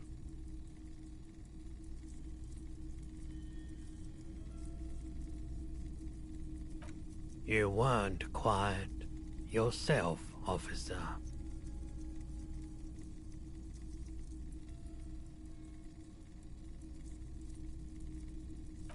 You were very distraught. You said the gun was a threat to your life and that you can't trust yourself with it tonight, and that you need the money. When I said that I don't normally buy firearms, you put the gun barrel in your mouth and sort of sucked on it. Then I agreed to take it.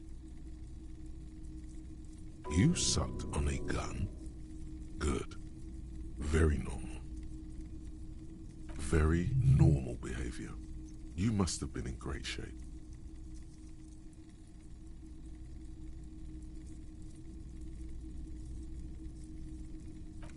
$15 real. The lieutenant looks from you to Roy, and then back to you. It's clear that he hopes this tableau might still turn out to be a bad dream. It's not, though. This has got to be the most. Wow. There's pity there too, in case you didn't notice.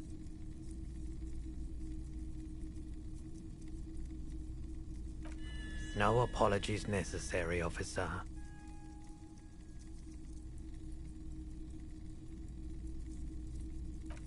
She didn't seem like a policeman, although she kept referring to herself as a pig, which was odd. I found her interest in the gun a bit obsessive, but I was just happy to get rid of it, and of her. Truth be told, she was terrifying.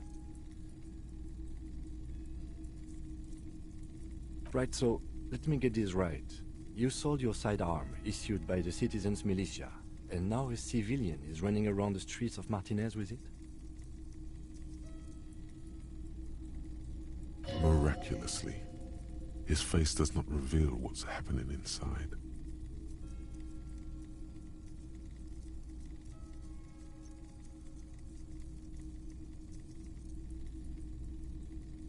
In that case, she'll be happy to get a visit from us, if we can find her.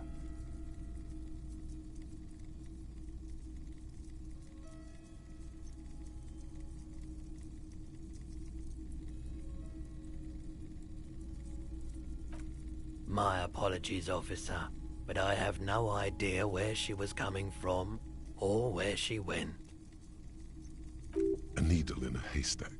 There is nothing you can do about it right now. You'll just have to hope Everard wasn't lying and the Union can track her down in time. Maybe. Shady-looking guys came in here yesterday, looking like they'd just taken off their Wild Pines overalls. They asked if I have a police weapon to sell.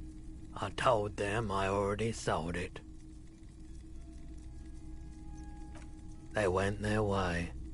It was a trip, but you know, all sorts of people come here, asking for all sorts of things. Maybe Claire really is tracking down your gun.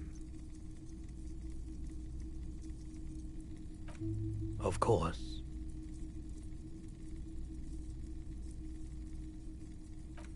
I doubt it, but I can try and answer any questions you may have. I do my best to keep my distance from all manner of butchery. Bad for business, bad for everyone.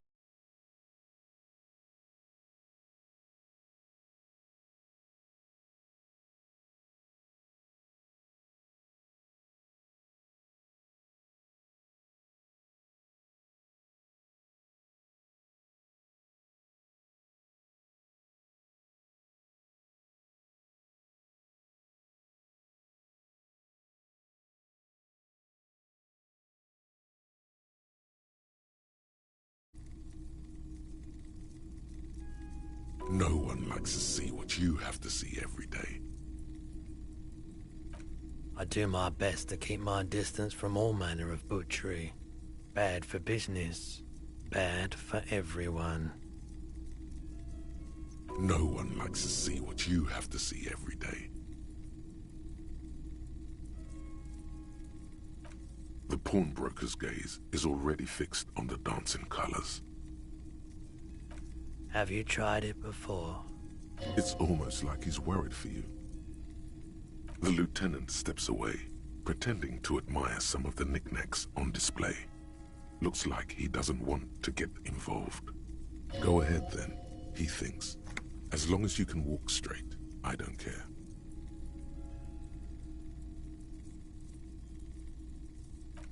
If you say so. Here you go, man. Yes, darling. That's the coalition government ordained Parolidon. Straight into your gut. Of course. Let me have a look. Anything else you're thinking of selling?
I'm not purchasing any more clothing at the moment. Another time, perhaps.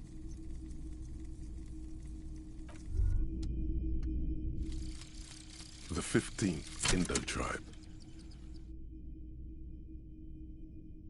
Because there was. The 15th Indo tribe was comprised of 8 kids from Forberg and North Jamrock, running from wild dogs in the valley, hiding scents under rocks, and stealing clothes off clotheslines, and sometimes even the copper wiring of phone lines.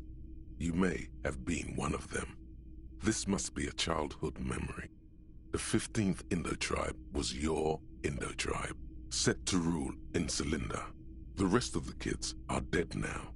Car accidents and drug overdoses. Only you remain.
There's a pile of cheap sunglasses in a small box, a variety of shapes and colors.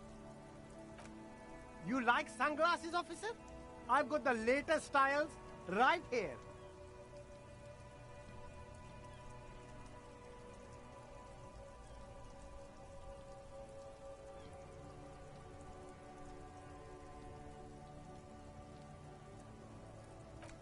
Stylish shades, huh? They'd be even more stylish if you paid for them with net worth. Go over and ask him. Abort. These are hideous. What's more, they don't even fit your face. You can feel them pinching your nose and chafing against your brow.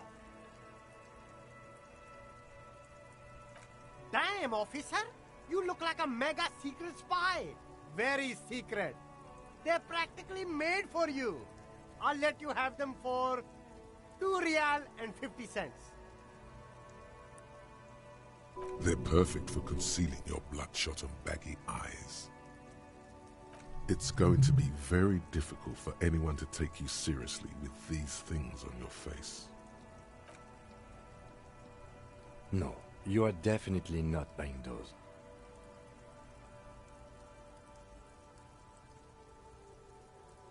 Are you sure? But they look so good on you.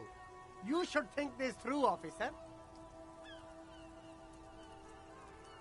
These are all boring. Boring third-rate ho-hum sunglasses made of cheap Syrahese plastic. The kind of plastic that melts in the sun. These are all first-rate sunglasses.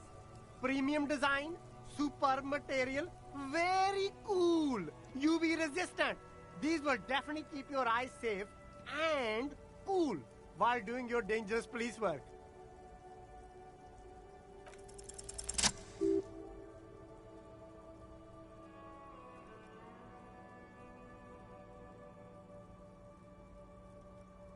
Oh, very interesting choice, officer.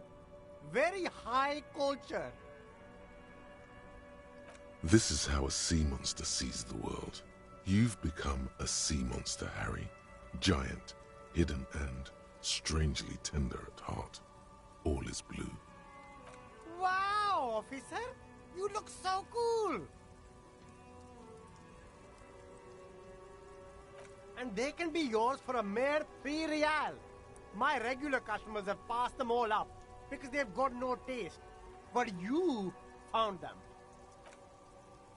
The lieutenant tilts his head and steps back, eyes narrowed in a thorough examination. It's a case to him. You look like a musician. Like a blind musician. But you could do worse. Take them if you want.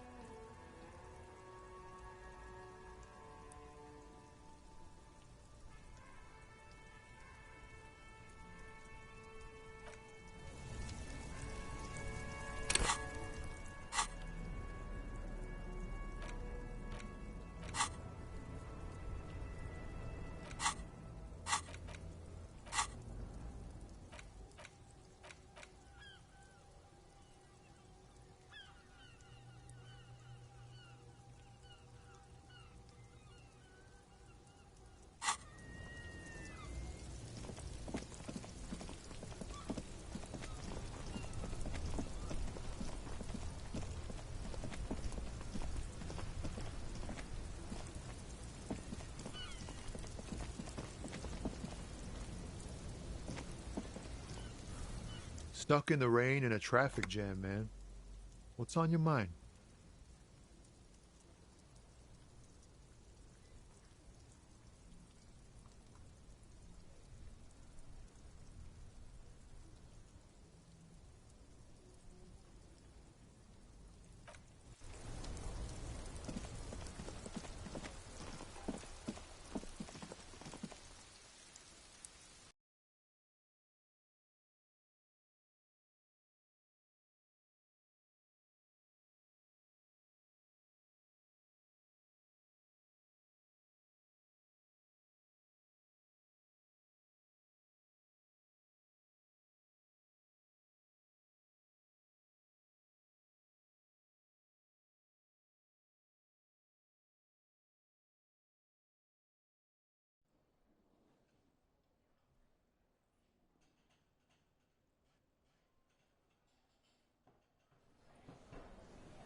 Hello again, sweetie.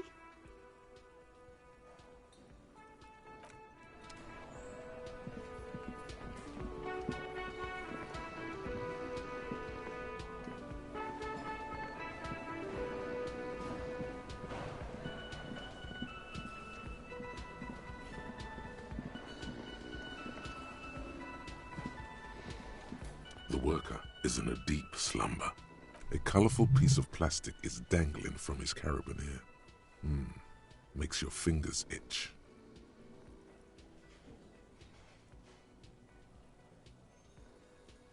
It's a dock worker's ID, doubling as a shift card and a job permit.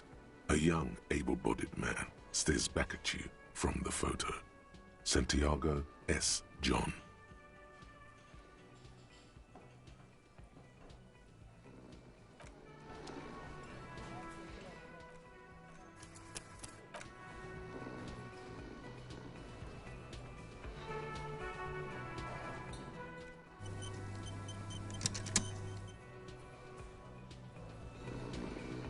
worker is in a deep slumber. You fumble with the spring-loaded gate of the carabinier, but to no avail. The dangling items refuse to come loose. They just jingle in an ever louder manner, like fucking sleigh bells. What are you doing? You're gonna get caught.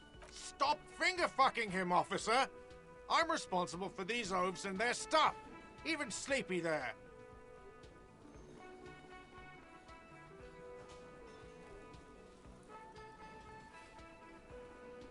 Yeah, sure. I don't care. Just don't finger-bang his stuff, okay? To be honest, he's correct. Police officers generally don't go around appropriating possessions from people. Let's go. It was just an idea. Come on, relax everyone. It didn't turn out well. Doesn't mean it was a bad idea.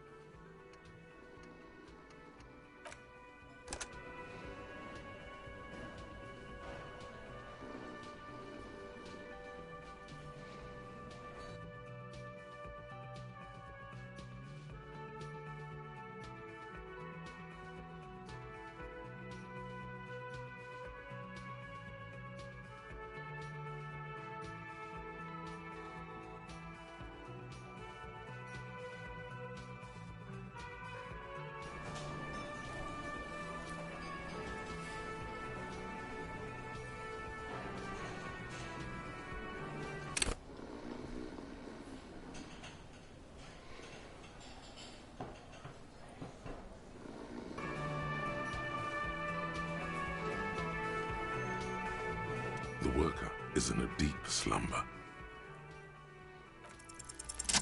There is only one way to wake this bone idol from his slumber. Roar like a hurricane. Rip the buildings from the earth. Why the yelling, man?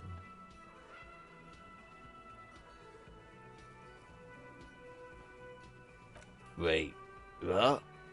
I was just sleeping. What do you want, officer?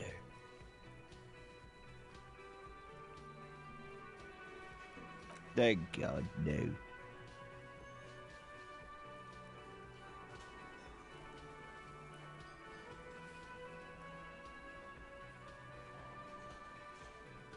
The worker stares at you, his eyes dry from sleep. A web of wrinkles covers his tanned forehead. I don't know what you're talking about, kind sir, but when I'm out, then I'm really out. No corpses, no mausoleums, just quality time. That's the name of my employer. I work in logistics. He doesn't sound too enthusiastic about this. How's it going?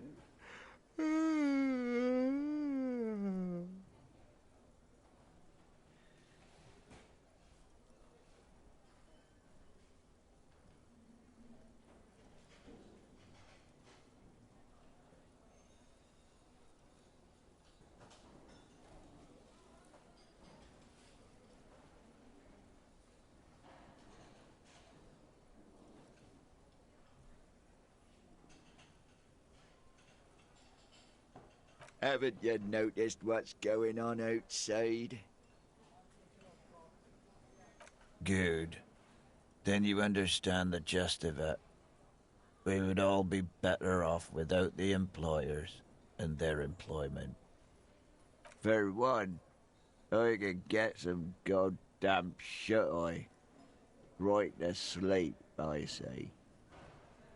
Nate got it. Majoret's got it. He's guarding the gate. I'm just getting some sleep. Or was. The way he says measurehead implies ultimate trust in this head reckoner's physical prowess. We are. The workers. The union. We know what we need. What's right for us. Okay. I guess there's also Everard.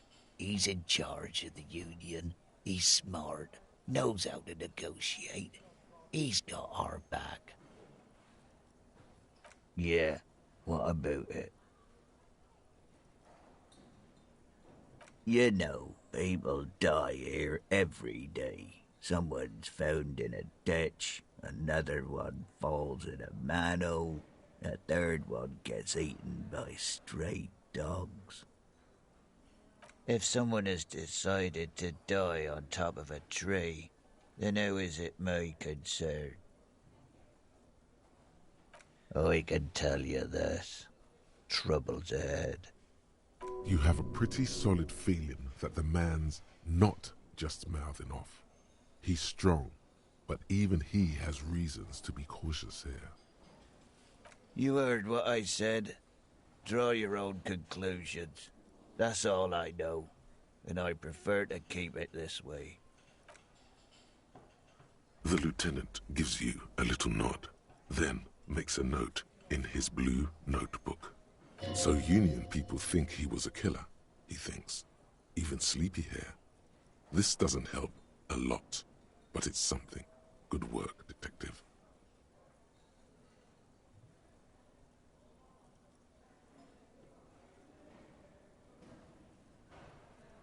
Indeed. Help yourself to some. Wait. No. Oh, it's empty. Sorry about that, pal.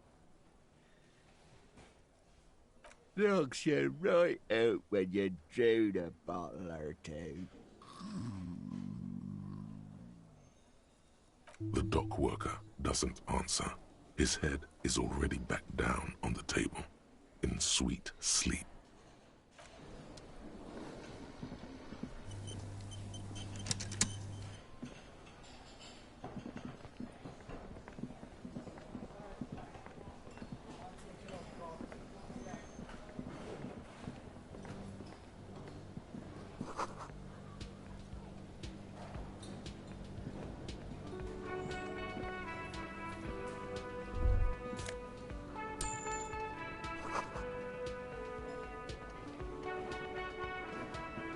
A thin man is smoking below an exhaust hood, occasionally sipping from his mug. This must be the Whirling's cook.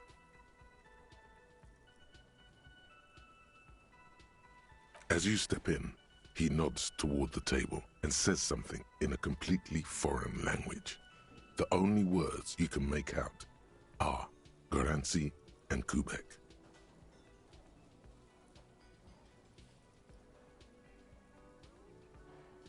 It must be his name. Garancy. Garancy Quebec. Sounds representative.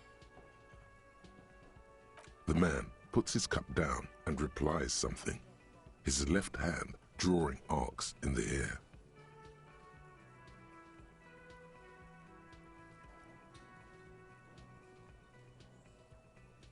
He smiles and bangs his ladle against each of his pots in turn.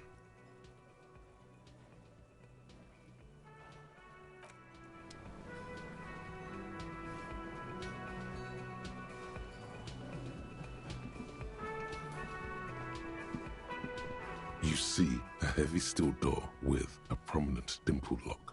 It's painted blue. The cobalt blue surface feels rough to touch.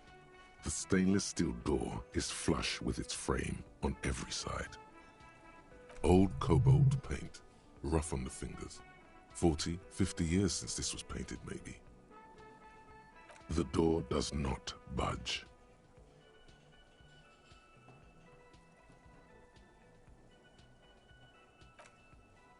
You do? It's a door in the back of the kitchen. Why do you care where it leads?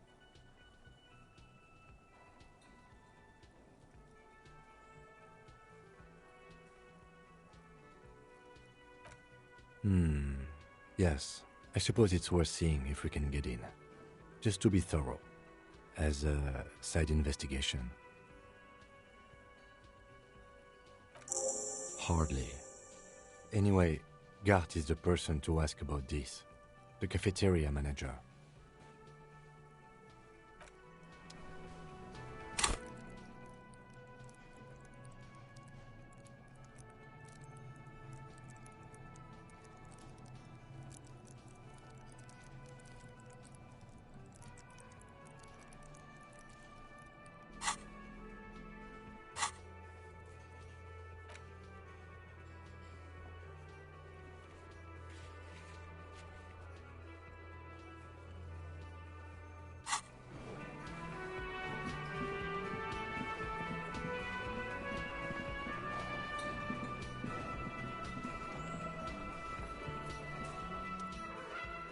Can I help you?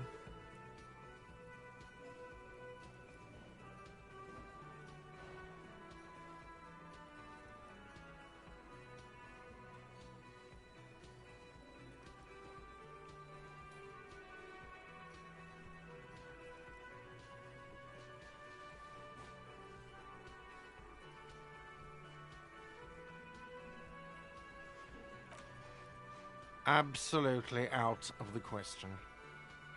Absolutely in the question. First we find a sad banger. Then we sing this place to shit.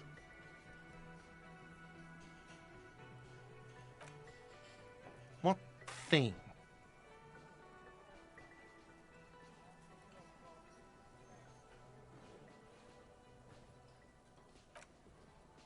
Yes, not the whole damn Union, thank God. Just the nastiest and loudest faction. They come here in the evenings. Dumb, unruly types. Think they're big shit. But they're good customers. They place big orders and always pay on time.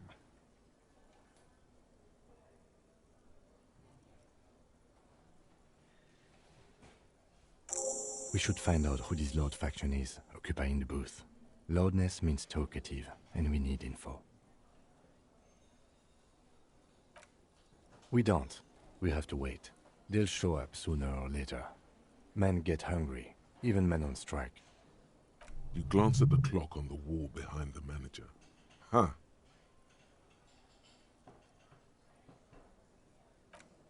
Good question. They're probably getting drunk or protesting something somewhere. Or laying low after the, lynching. Whatever he may feel about you, he can't miss the opportunity to throw you a look of what he assumes is shared understanding. Go with it.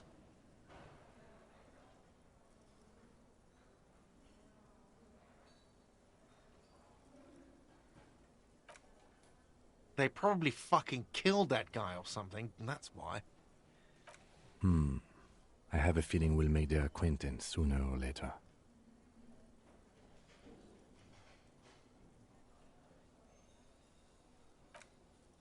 Oh yes, that door, sure. There's nothing mysterious about it. It's just a door.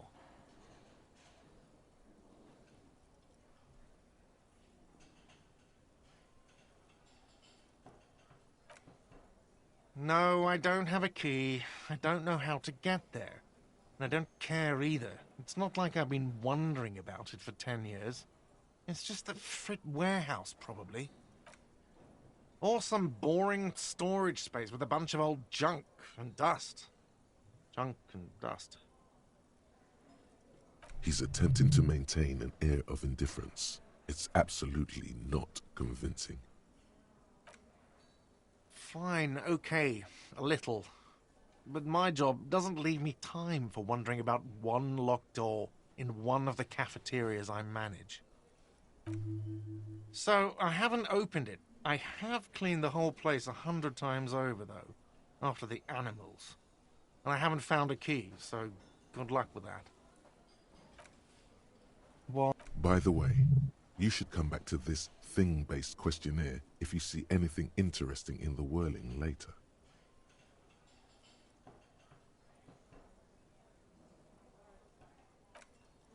Another thing. Great. I love those. Yes? Yes. Have you got it? Well?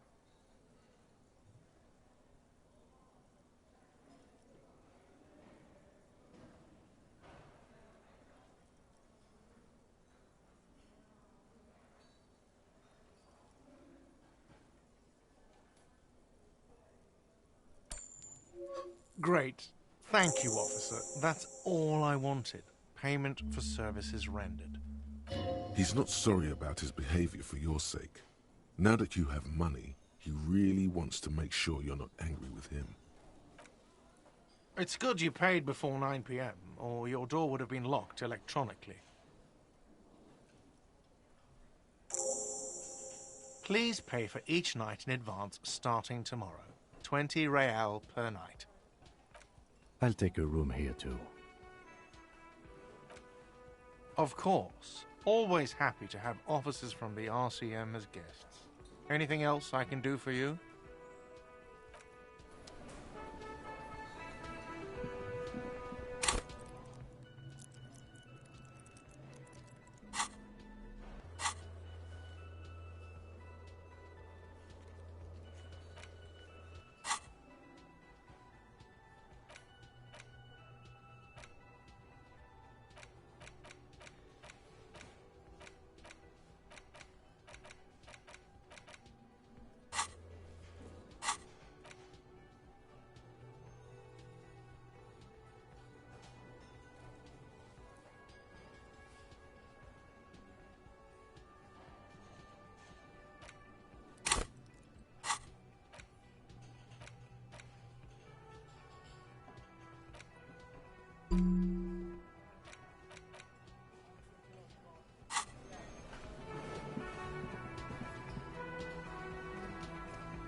Yes?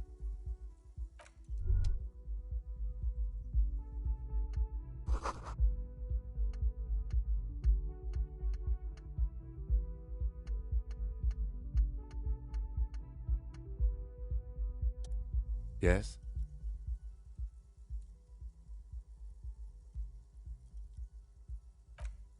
Me? I don't see how my life is pertinent to the investigation.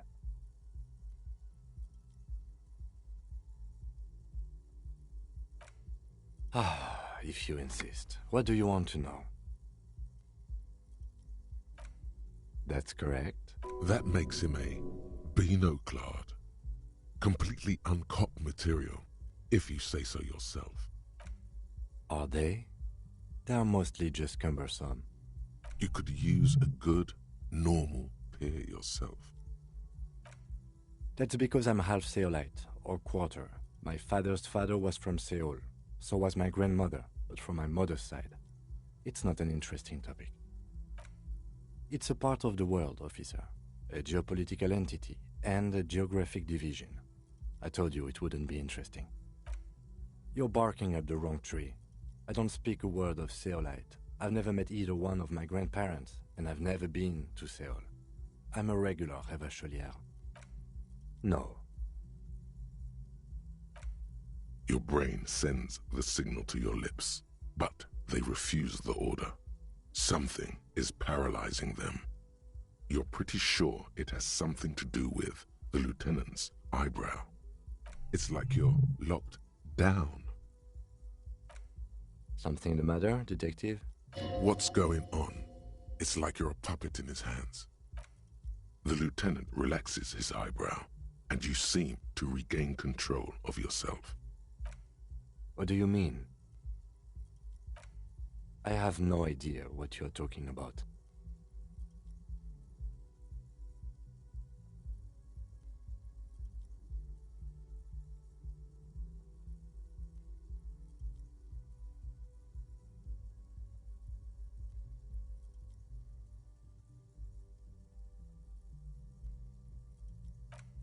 What? Think? I do most of my work inside my notebook. The lieutenant produces his small blue notebook and idly thumbs through a few pages. That's where his conversations with himself take place. You're super lucid, yet psychedelic. You don't need office supplies to connect to your nervous system. You're special.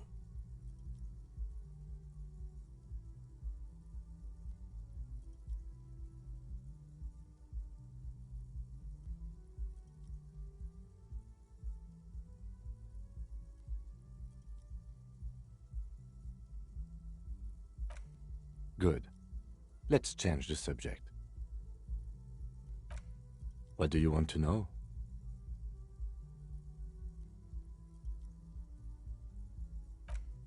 No, it's not a particularly mysterious case.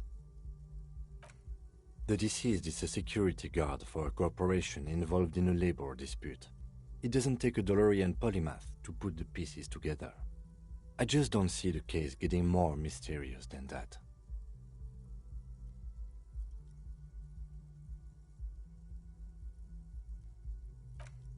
Then you are in luck, because we are in the midst of a major strike by the dock workers union. Maybe more than that. The union clearly wants a piece, not just of the industrial harbor, but the Wild Pines Corporation itself.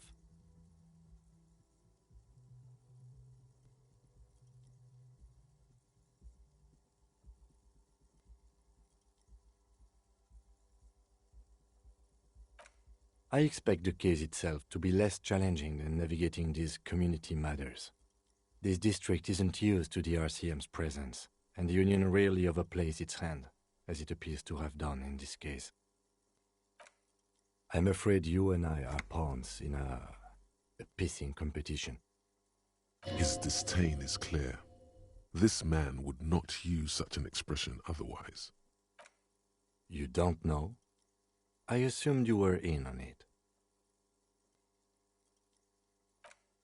That's good.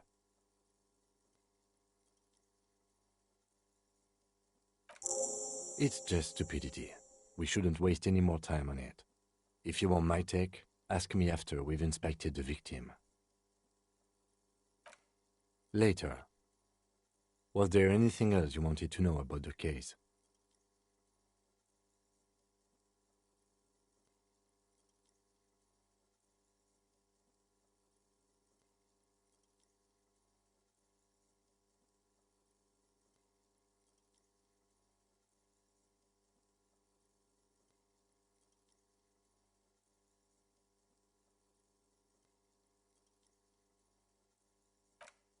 Maybe you can tell me what you do know to help me narrow it down a bit. Do you want me to brief you? 3 days ago, the RCM Emergencies Desk received a report about a security guard who was found hanged in Martinez. An anonymous caller said there was a dead body behind the Whirling in Rags hostel cafeteria. The cadaver had been there for 4 days. No one had come to investigate.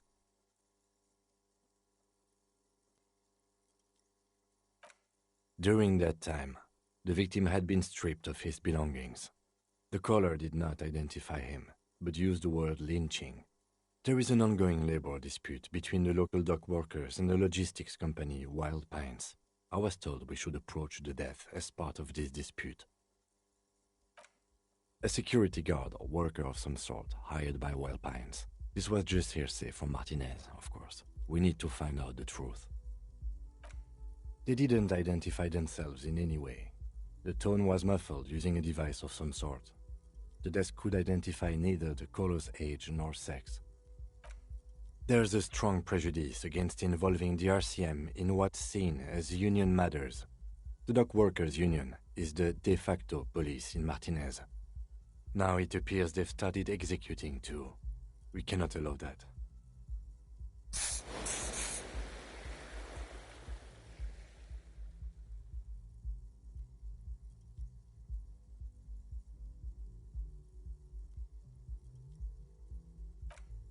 That's us, the Revachol Citizens Militia.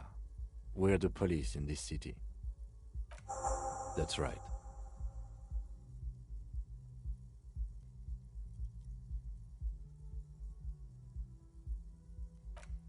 You mean like a brief? Do you want me to brief you again? There's no reason to wing anything. 3 days ago, during that time, the victim had been... Okay then. Good. Excuse me?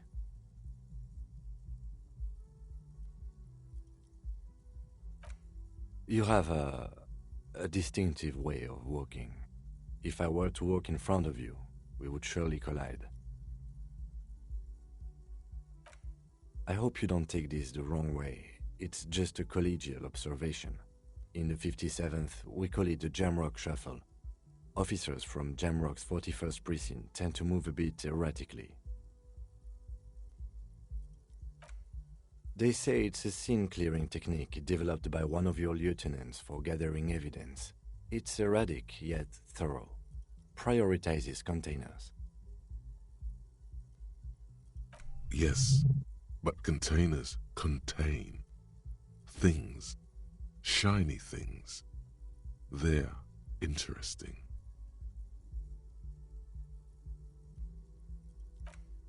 I don't know. Containers contain, I guess. I'm making assumptions. We should move on. Passing along frivolous interdepartmental stereotypes is not...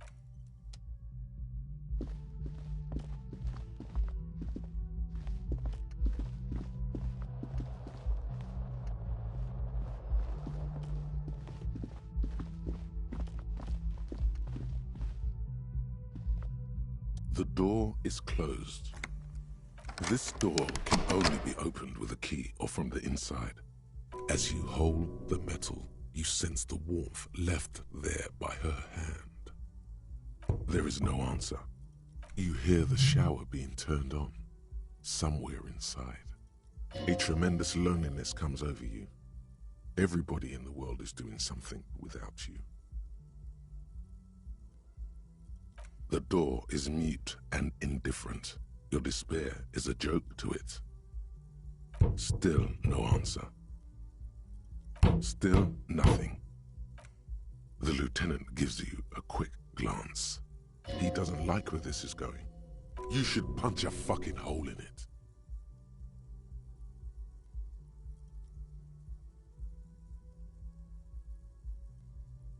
The murmur in your ears recedes slowly.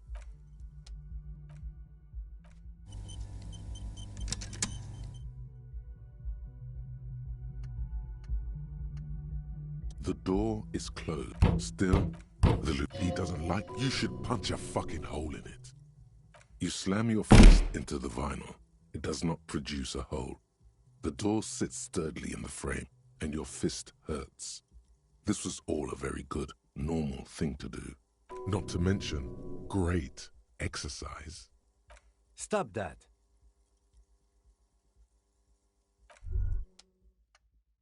Bent metal. Broken glass. Your path lies strewn with the broken forms of everyday objects. You are the destroyer, the bane of inanimate matter.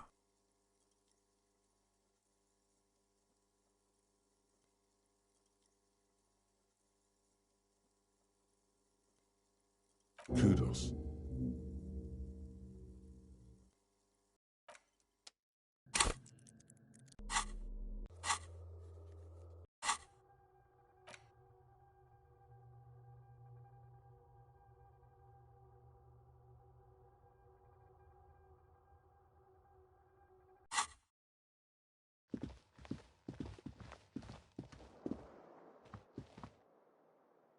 This is the door to the room you redecorated. Just a moment. We should talk about our progress on the investigation. Let's go out to the balcony.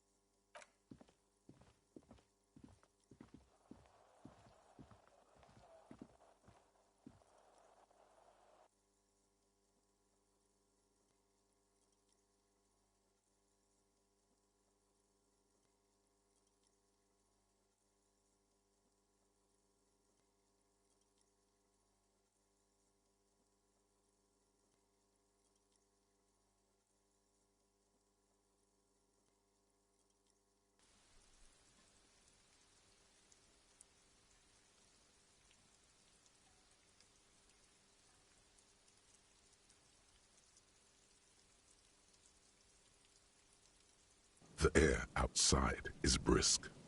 The lieutenant is silent for a moment. He listens to the traffic hum. Then...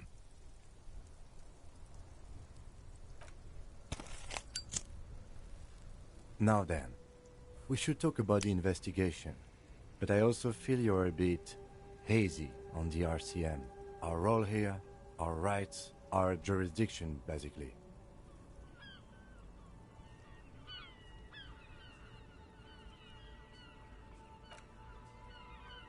I have a cigarette every night when I go over my notes. It's something of a ritual. Oh man, he looks so devastatingly cool with that cigarette.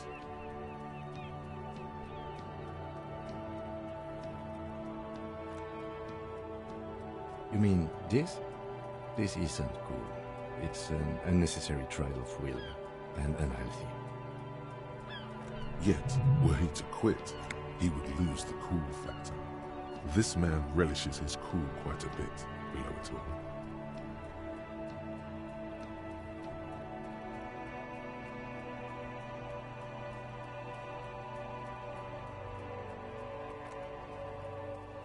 You're cold, detective. Again, I only have exactly one every night. Below, the city trembles with its remaining lights. People are rushing home, running away from home, smoking, sleeping, singing in the shower. Edges of dining tables, hands, aprons flicker through windows before the lights go out. Yes, it's been a long and eventful day.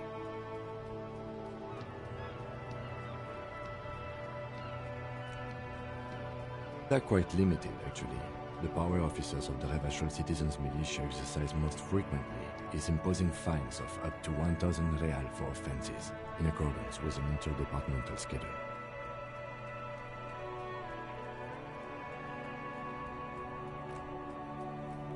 Yes, although indirectly, as citizens can always request records from their local station. The RCM's primary role is to ensure safety. We are not really supposed to play any part in the economic structure of Revachol. We can arrest people, of course, but rather than bringing someone in directly, it's preferable to serve a station call slip. It prevents confusion and overcrowding.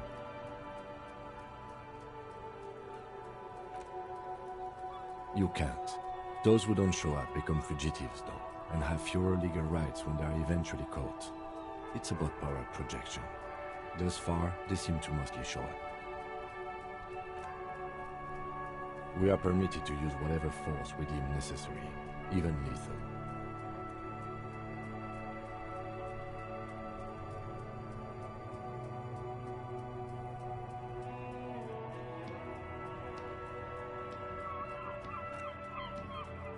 You have to supply compelling evidence for why it was necessary to use lethal force. In these cases, your partner is usually your witness. Not a good position to be in, by the way. Internal Affairs handles these cases thoroughly, by cross-examining you for inconsistencies. It is hard to cover for anyone, which is for the best. Yes, the last time was 4 years ago. He says it matter-of-factly and moves on. He has internalized it well. It's just that. A fact. A self-contained past event. There is a slight physical revulsion in him while saying that, but he's worked through it in the intervening years. That's an improbability. Perhaps even impossibility. Of course you've killed people. It's somewhere down there, melting in all the drink.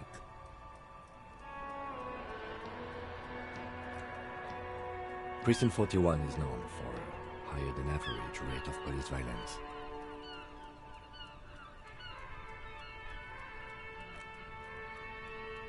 We don't convict.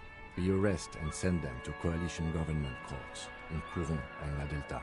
The prosecution works off our testimonies and records, which is why it's paramount to keep them. Yes, the international community's mission in Revachol, and the moral intern more broadly. The RCM was formed by the coalition government to restore order in the international zone after the revolution. So we did. Now we attempt to maintain that order. No more, no less.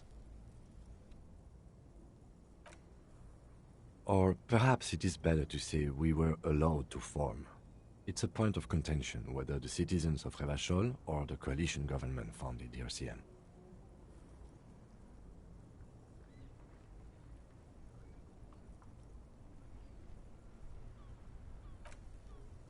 Be sentimental if you like. Either way, the Moralinton leases us the right to keep the peace in this city, and they will take it away if we misuse it. The Moralist International are the world's largest political organization. You know who they are. They have been running this place after the revolution failed.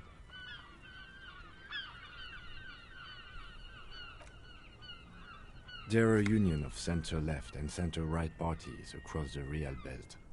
Our coalition government is just one of its many projects. They also run the ICP, EPIS, most intergovernmental organizations in the world. What do they believe in?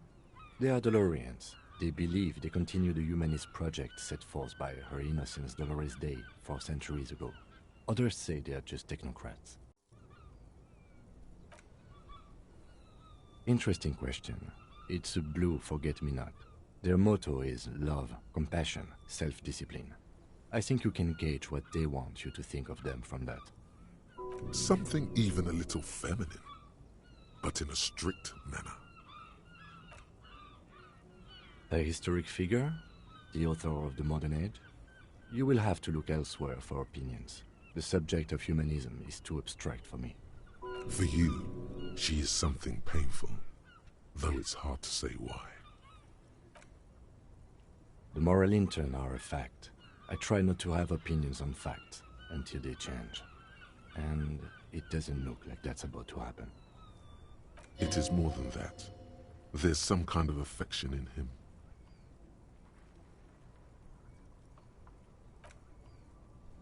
Yes, I did, when I was younger. In my 20s, I considered myself a moralist.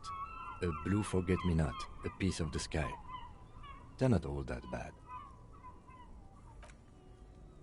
But the years have changed that.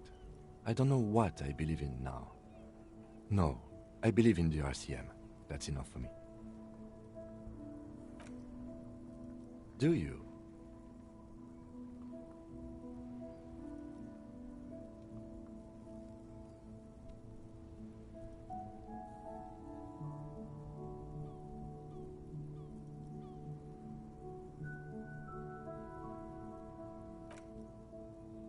In fact, we would need them even if you didn't think that way. We are in what is called the twilight of international law. The laws we claim to enforce come from the MI. Without them, we are simply vigilantes. Spoken like a revolutionary, not a cop. But hypothetical aside, in Martinez we already are vigilantes. At least the Union thinks so. I expect our job here to prove quite challenging. The lights of the orphan district are reflected in his glasses. The red and golden orbs of the motorway sliding like pearls on a string from east to west as Revachol commutes back to the suburbs. Tomorrow is Tuesday. Monday is over. Well, we didn't even look at the body.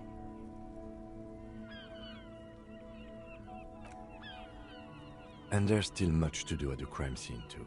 We didn't search it thoroughly enough. He would have put all of this more harshly, but he doesn't want you to feel completely discouraged. Probably because he's afraid that you'll just give up and keep drinking.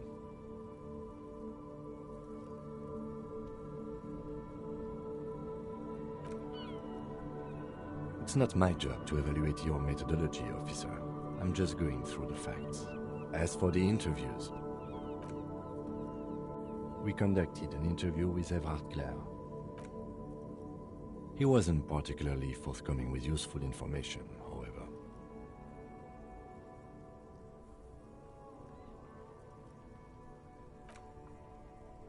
Claire also helped you, how should I say, Remember your name? That's a relief.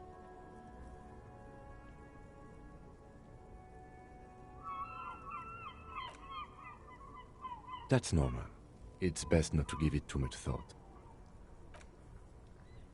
We talked to Joyce Messier, but didn't get any information from her. I have a feeling Joyce knows how dangerous the situation really is. We have to get her to talk to us. Above all, though, today was exhausting. What's with all the running? You run a lot. Is that a standard Precinct 41 practice?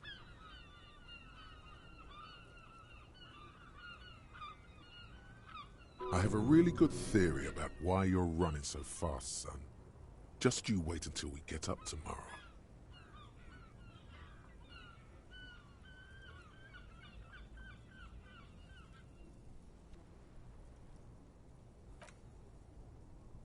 It's impressive, especially for a man your age, and in those hills. Nice shoes, by the way. I like the green. Goes with the orange. Thank you for the compliment. We could manage it even in wooden clogs. There are uncanny running reservoirs in this body. God knows why. The dying lights of the city shimmer below. Slowly, like luminous clouds, they pass on his lenses. The lieutenant looks at his slim cigarette, contemplating the next drag. This soldier is the highlight of the day for me, he thinks. This little stick right here. They really don't like us here. The Union, the teenagers too. It's different inland, in Jamrock and the GRIH. It's our fault for leaving this place to the dogs, to the Union, to the company, not daring to come here more often. This place has fallen between the cracks, the jurisdictions of our two precincts. We run this city. West of the river is RCM land. It's incredibly hard. Human beings are... But we are in control, and it's worth it. The organization works, our systems work. If they didn't, the city would disintegrate. Me too, but I wouldn't count on any drastic changes in our lifetimes.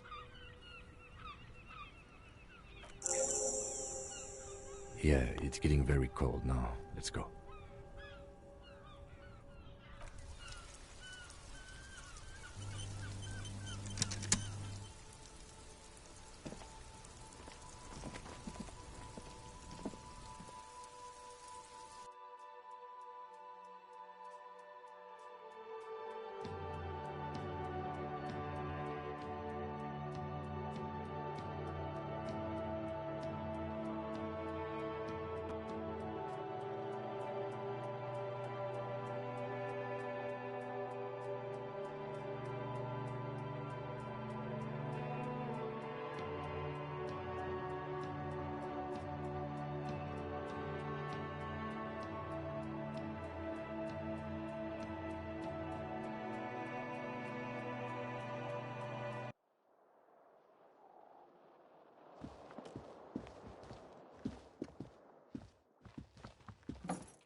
The bed is cold and not particularly inviting, but it's yours.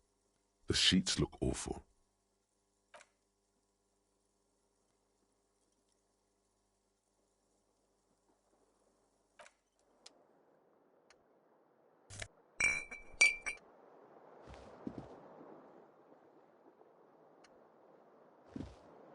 The window stands broken in its frame.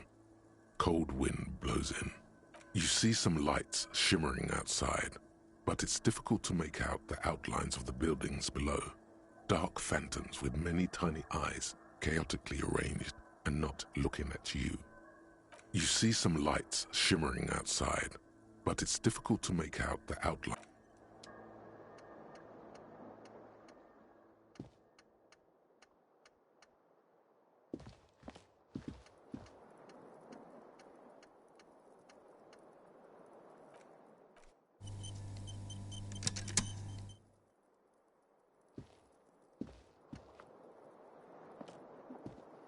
This fan has two chain pull switches. One ends in a tiny fan, the other in a light bulb. A truly horrific necktie has somehow attached itself to one of the blades. The blades come squeaking to a halt. It should be easier to reach the tie now. The lights are on.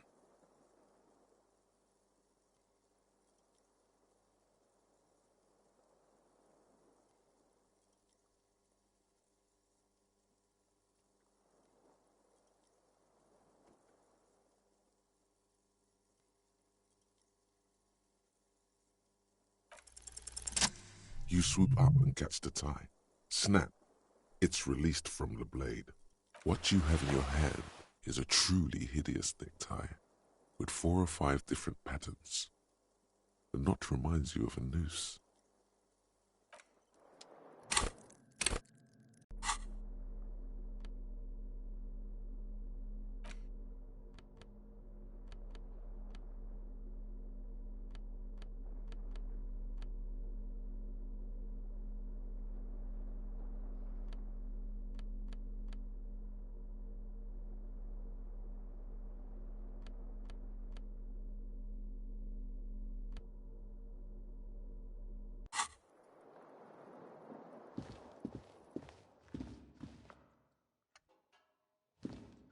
A mirror hangs on the bathroom wall. In it, your face, adorned with the expression.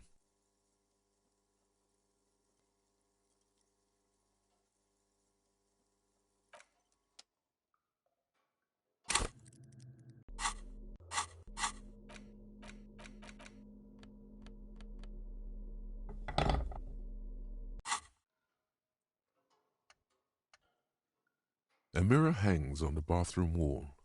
In it, your face, adorned with the expression.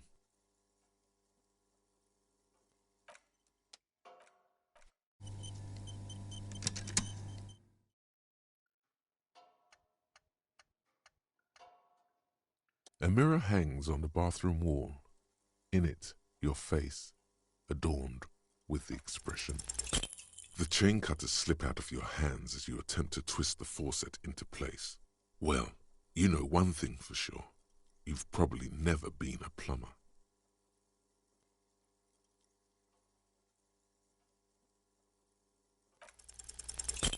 Like the rest of you, it comes from a bad place somewhere in the past. That's all you know for now.